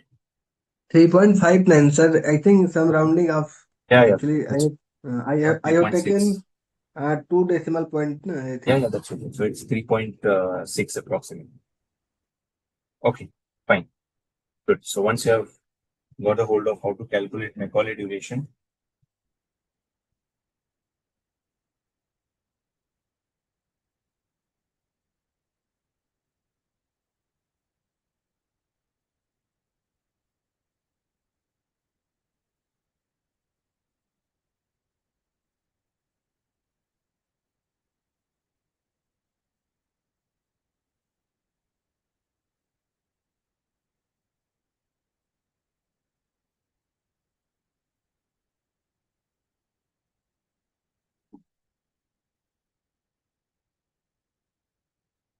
now let us go for the next aspect, which is called as modified duration.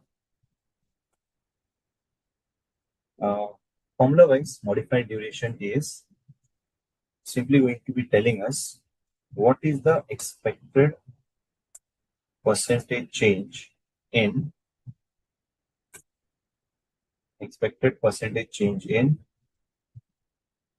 bond value for 1% change in the YTM.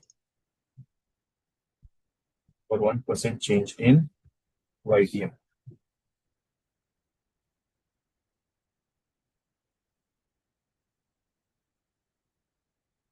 So we are just looking at modified duration being expected percentage change in bond value for 1% change in the YTM.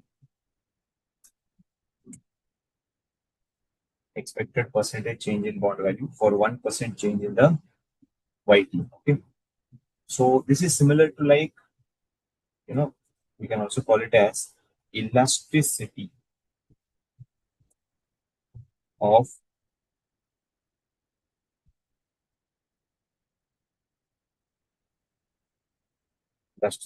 of bond value with respect to the YTM. Okay.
Elasticity of bond value with respect to YTM. So we are simply talking of what will be the change in bond value for a change in YTM. This, or we can also call it as sensitivity of bond value with respect to YTM. We can also call it as derivative of bond value with respect to YTM.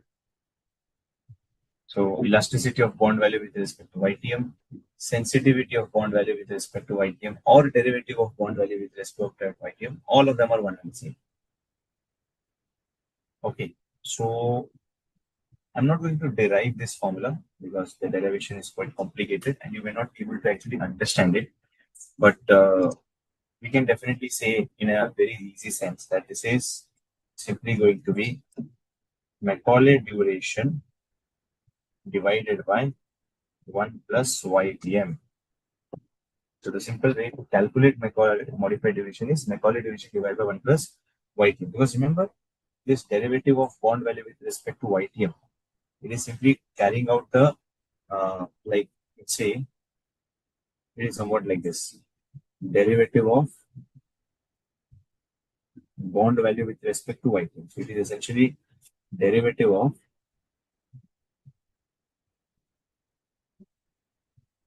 we know bond value is calculated as what? Bond value is calculated as summation of cash flows divided by 1 plus YTM raised to n. Right. So when you differentiate this with respect to YTM, you are going to get this particular formula of Macaulay duration divided by 1 plus YTM. Okay, so we're not deriving it. Okay. So just let's take the Macaulay duration as we did over here. Macaulay duration was what? 4.51 divided by 1 plus YTM. Now what was the YTM that we got? YTM is 5%, so this divided by 1.05.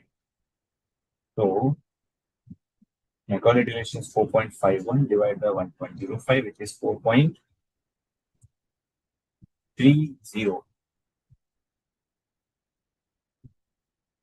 Right? Which is 4.30 times. So how do we interpret this 4.30 times? The simple interpretation is that for 1% change in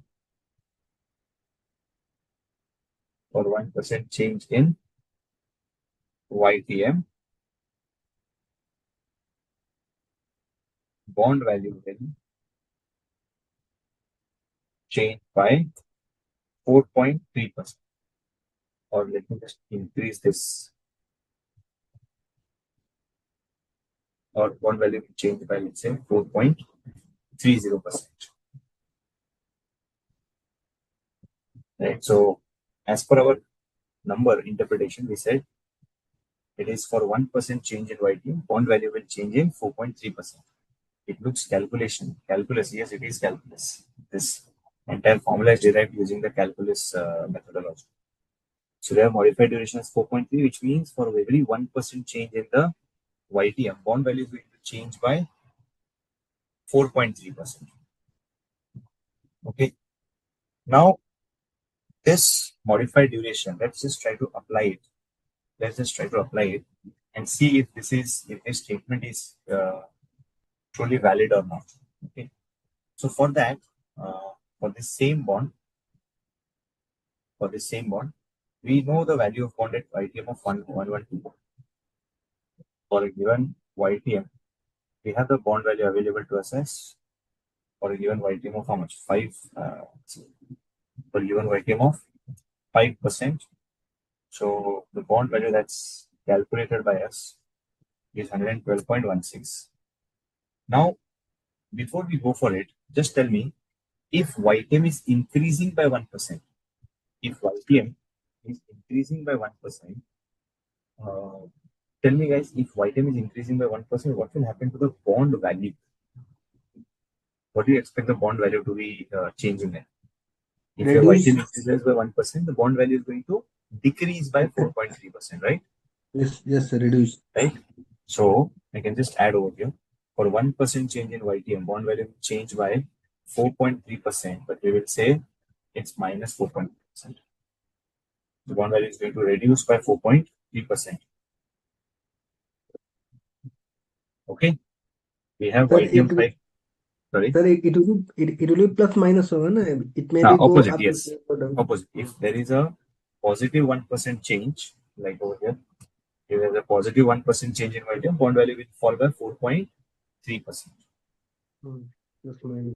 Okay.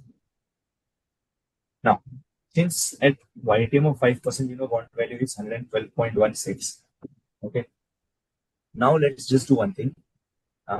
Let's increase the YTM to 6%. Right? Let's increase the YTM to 6%. How much will be the expected bond value? Expected bond value will be how much, guys? 112.16 Can I say expected bond value will be 112.16 minus 4.3%, minus 4.3 percent of 112.16, right? So if your YTM is 6%, which is basically YTM changing by 1%, right? So if YTM is changing by 1%, bond value should fall by 4.3%. So what is the expected bond value then? 108.46. 108.46, Right, sir. or is it 107?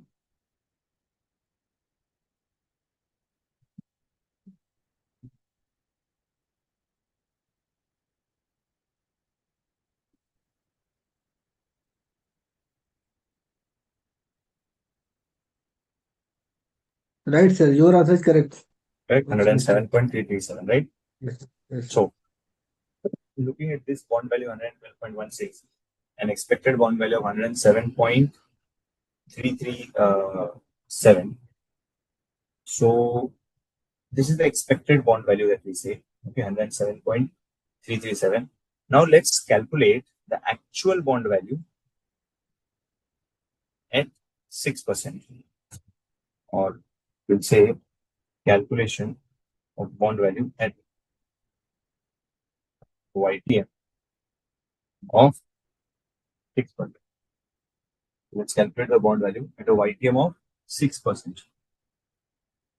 So we'll simply say here cash flows, present value factor, and PU. Here 1, 2, 5, and then we have a fifth year. So cash flows are 6, and this is going to be 110. So get the present value factors at 6%, take the PV, and give me the total value.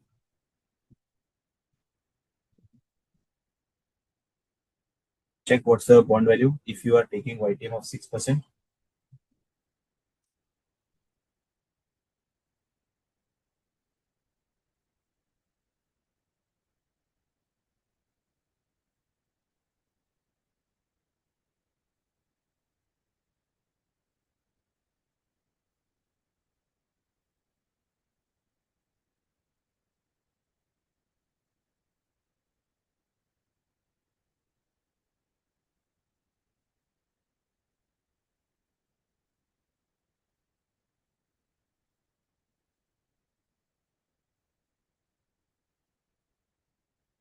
Check what's the bond value.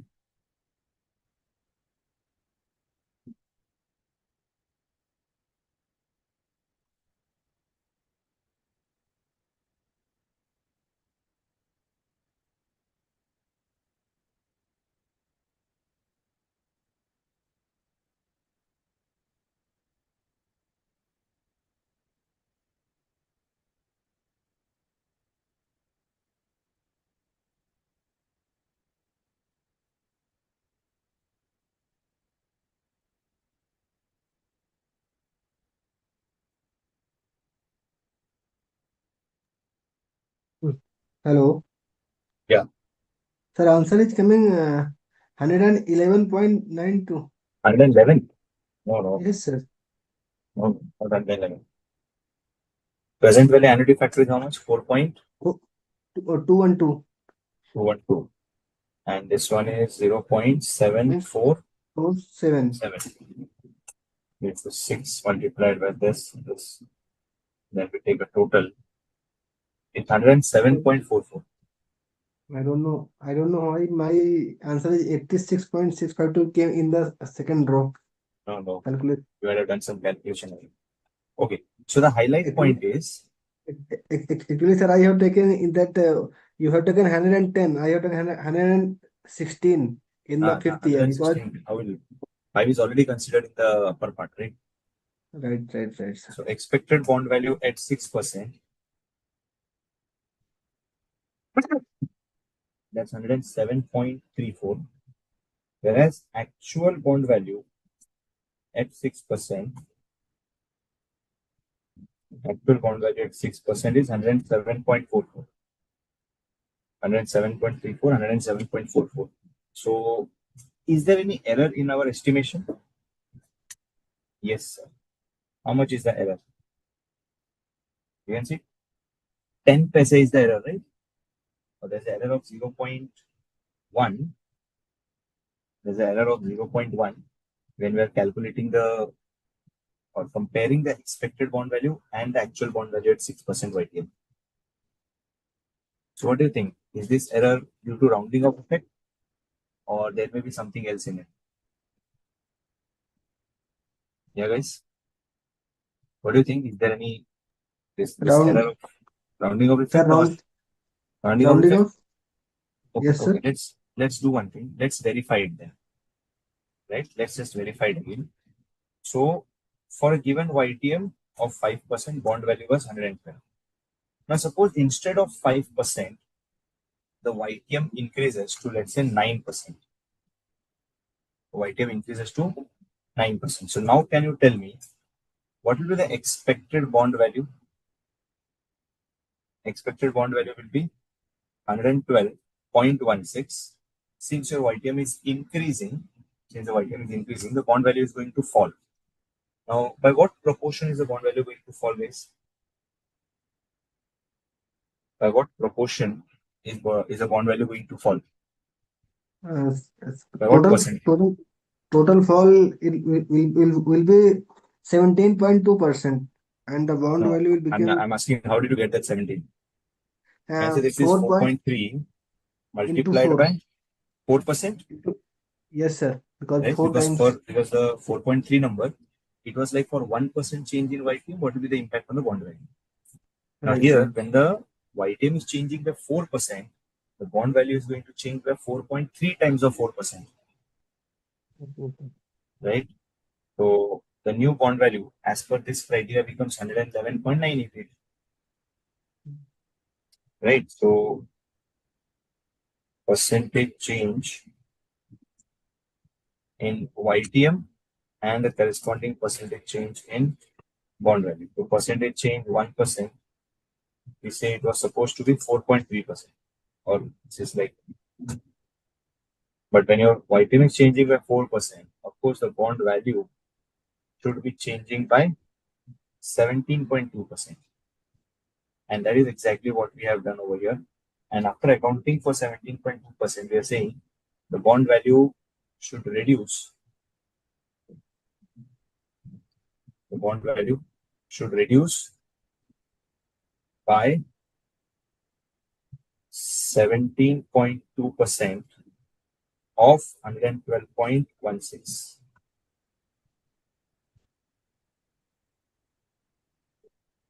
The bond value comes out to be 92.868. After accounting for reduction, we find that the bond value should reduce to 92.868.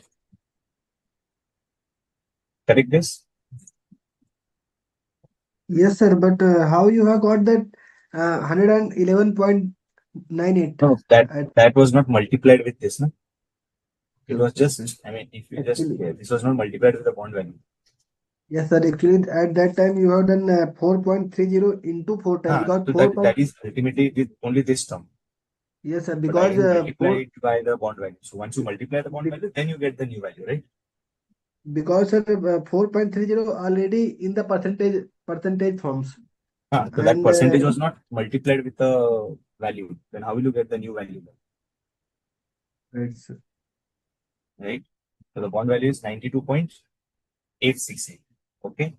Then similarly, just as we did the valuation of the bond at a YTM of 6%, just check bond value at a YTM of 9%.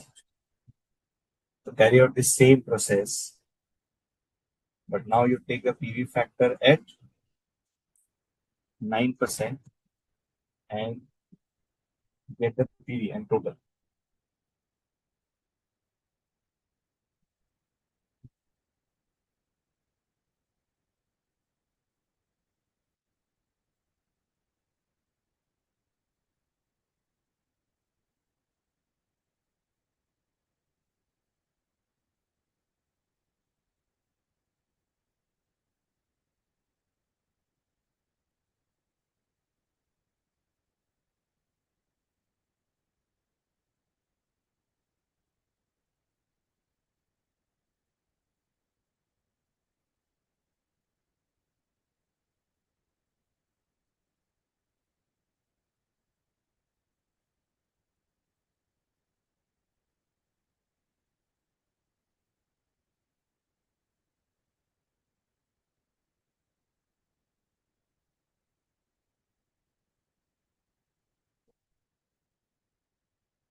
Yeah. What is the value at 9% YTM?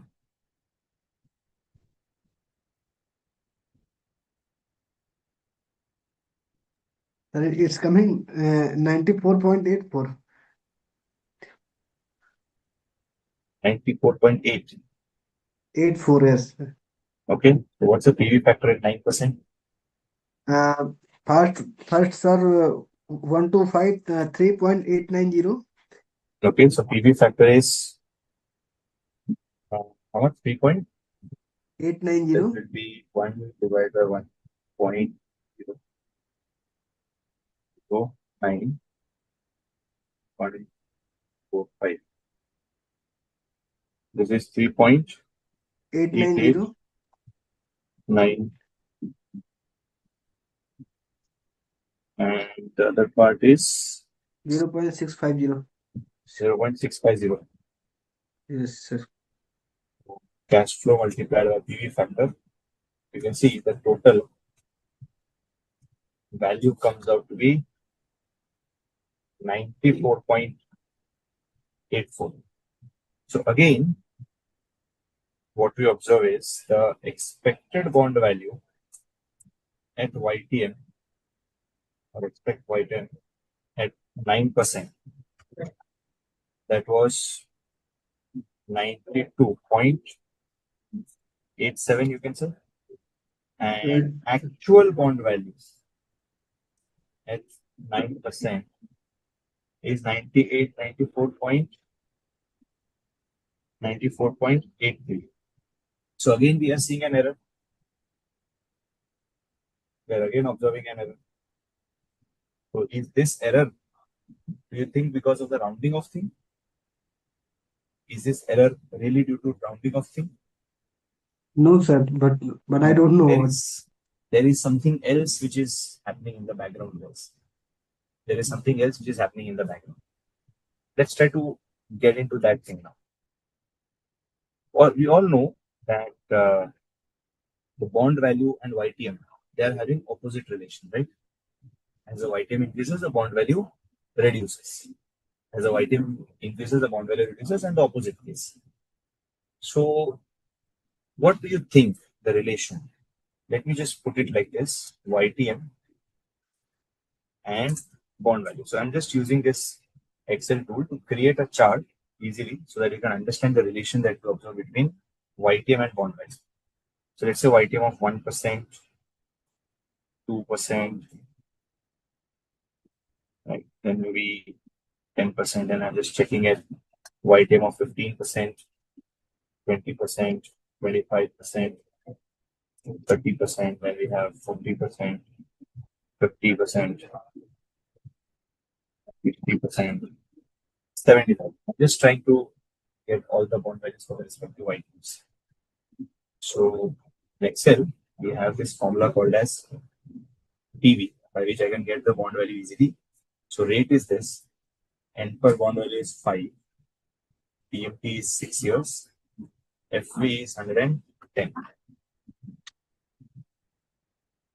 These are the bond values for multiple YTs. You can see as the YTM increases, the bond value is falling, which is as per our regular understanding that as the YTM increases, the bond value is going to fall.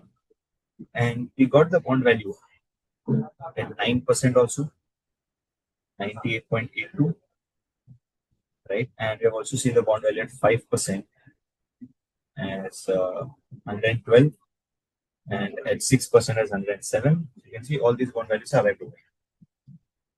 Let me just put up a chart over here so that we get an idea what are we really talking of. Look at this. Can you see there is an inverse relation between the YTM and bond value? Everyone, that is true. But is the relation a straight line, a falling straight line, or is it some sort of curve? Is it a falling straight line or is it some sort of curve? Curve, sir. Curve. It's a curve, right? And this curve is actually the relation, is the reason why we are getting this error. So why are we getting this error due to the curve? How to correct for how are we going to correct this estimated value? That's going to be our agenda for the next session, guys. Okay, so I'm just leaving you in suspense for the time being. Why is this curve and how is this curve contributing to the error? And how do we correct this error? That's the agenda for our next session. And also in the next session, we'll be doing something called as bond immunization. Right. So apart from that, if there is any query from your end regarding our today's class or previous class, you can highlight it, or else we can call it a day then. No, sir, clear, sir. That FC, FE and FCEE में वो कोई question नहीं आया क्या practice के लिए? Free cash flow for equity and free cash flow to the firm. Last session we have calculated na? FCFF, FCFE. Yeah. No, FCFF is the free cash flow for the firm, which is for the business as a whole. Right. And free cash flow for equity is only the cash flow for the equity shareholders. So when you consider cash flow for equity shareholders, you are definitely going to remove all those cash outflows which you need to service your debt, which will be like your debt payments, principal repayments, interest payments, and also you're going to add back any loan that you're going to raise. Jagbandhu sir, I think he is asking about the questions. He is asking about some question need to be discussed. The question needs to be discussed. Which one? No. Actually, he is asking that there is no question on the FCF. Am I correct, Guram? Gururam? Yes, sir. Yes, sir. Yes, sir. So we have done one question, right? We have. Yes, sir. At last session we have done one. Other. Yeah, this was a question. We had done this question then.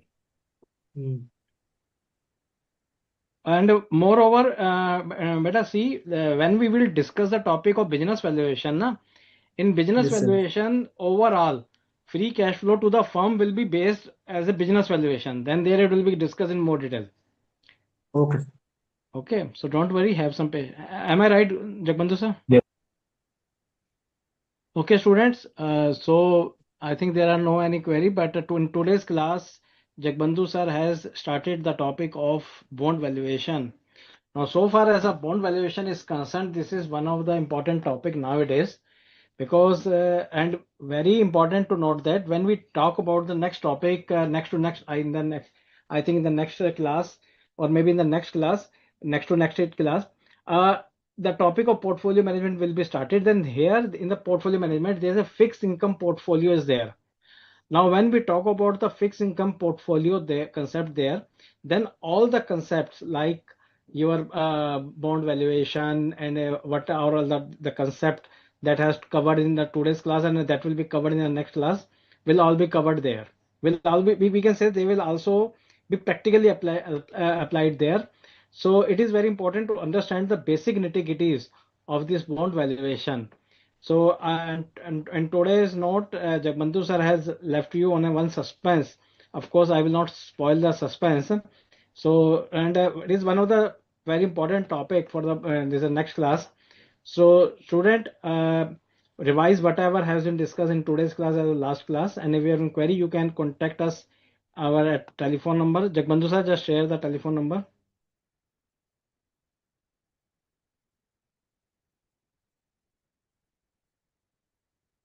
This is our contact number and this is our email ID. So if you have any query or on any part or any even for any after if you start watching the recorded session, and if you have any query, sir, I am not clear here, but is any, so you are free to ask us so that you all the doubts are cleared. Thank you very much for the patient listening and making the session interactive. And thank you, Jagbandhu sir, for sparing precious time and enlightening the student on this topic. Thank you very much and have a nice day. Thank you. Thank you. Okay, Sanket, you can end the session.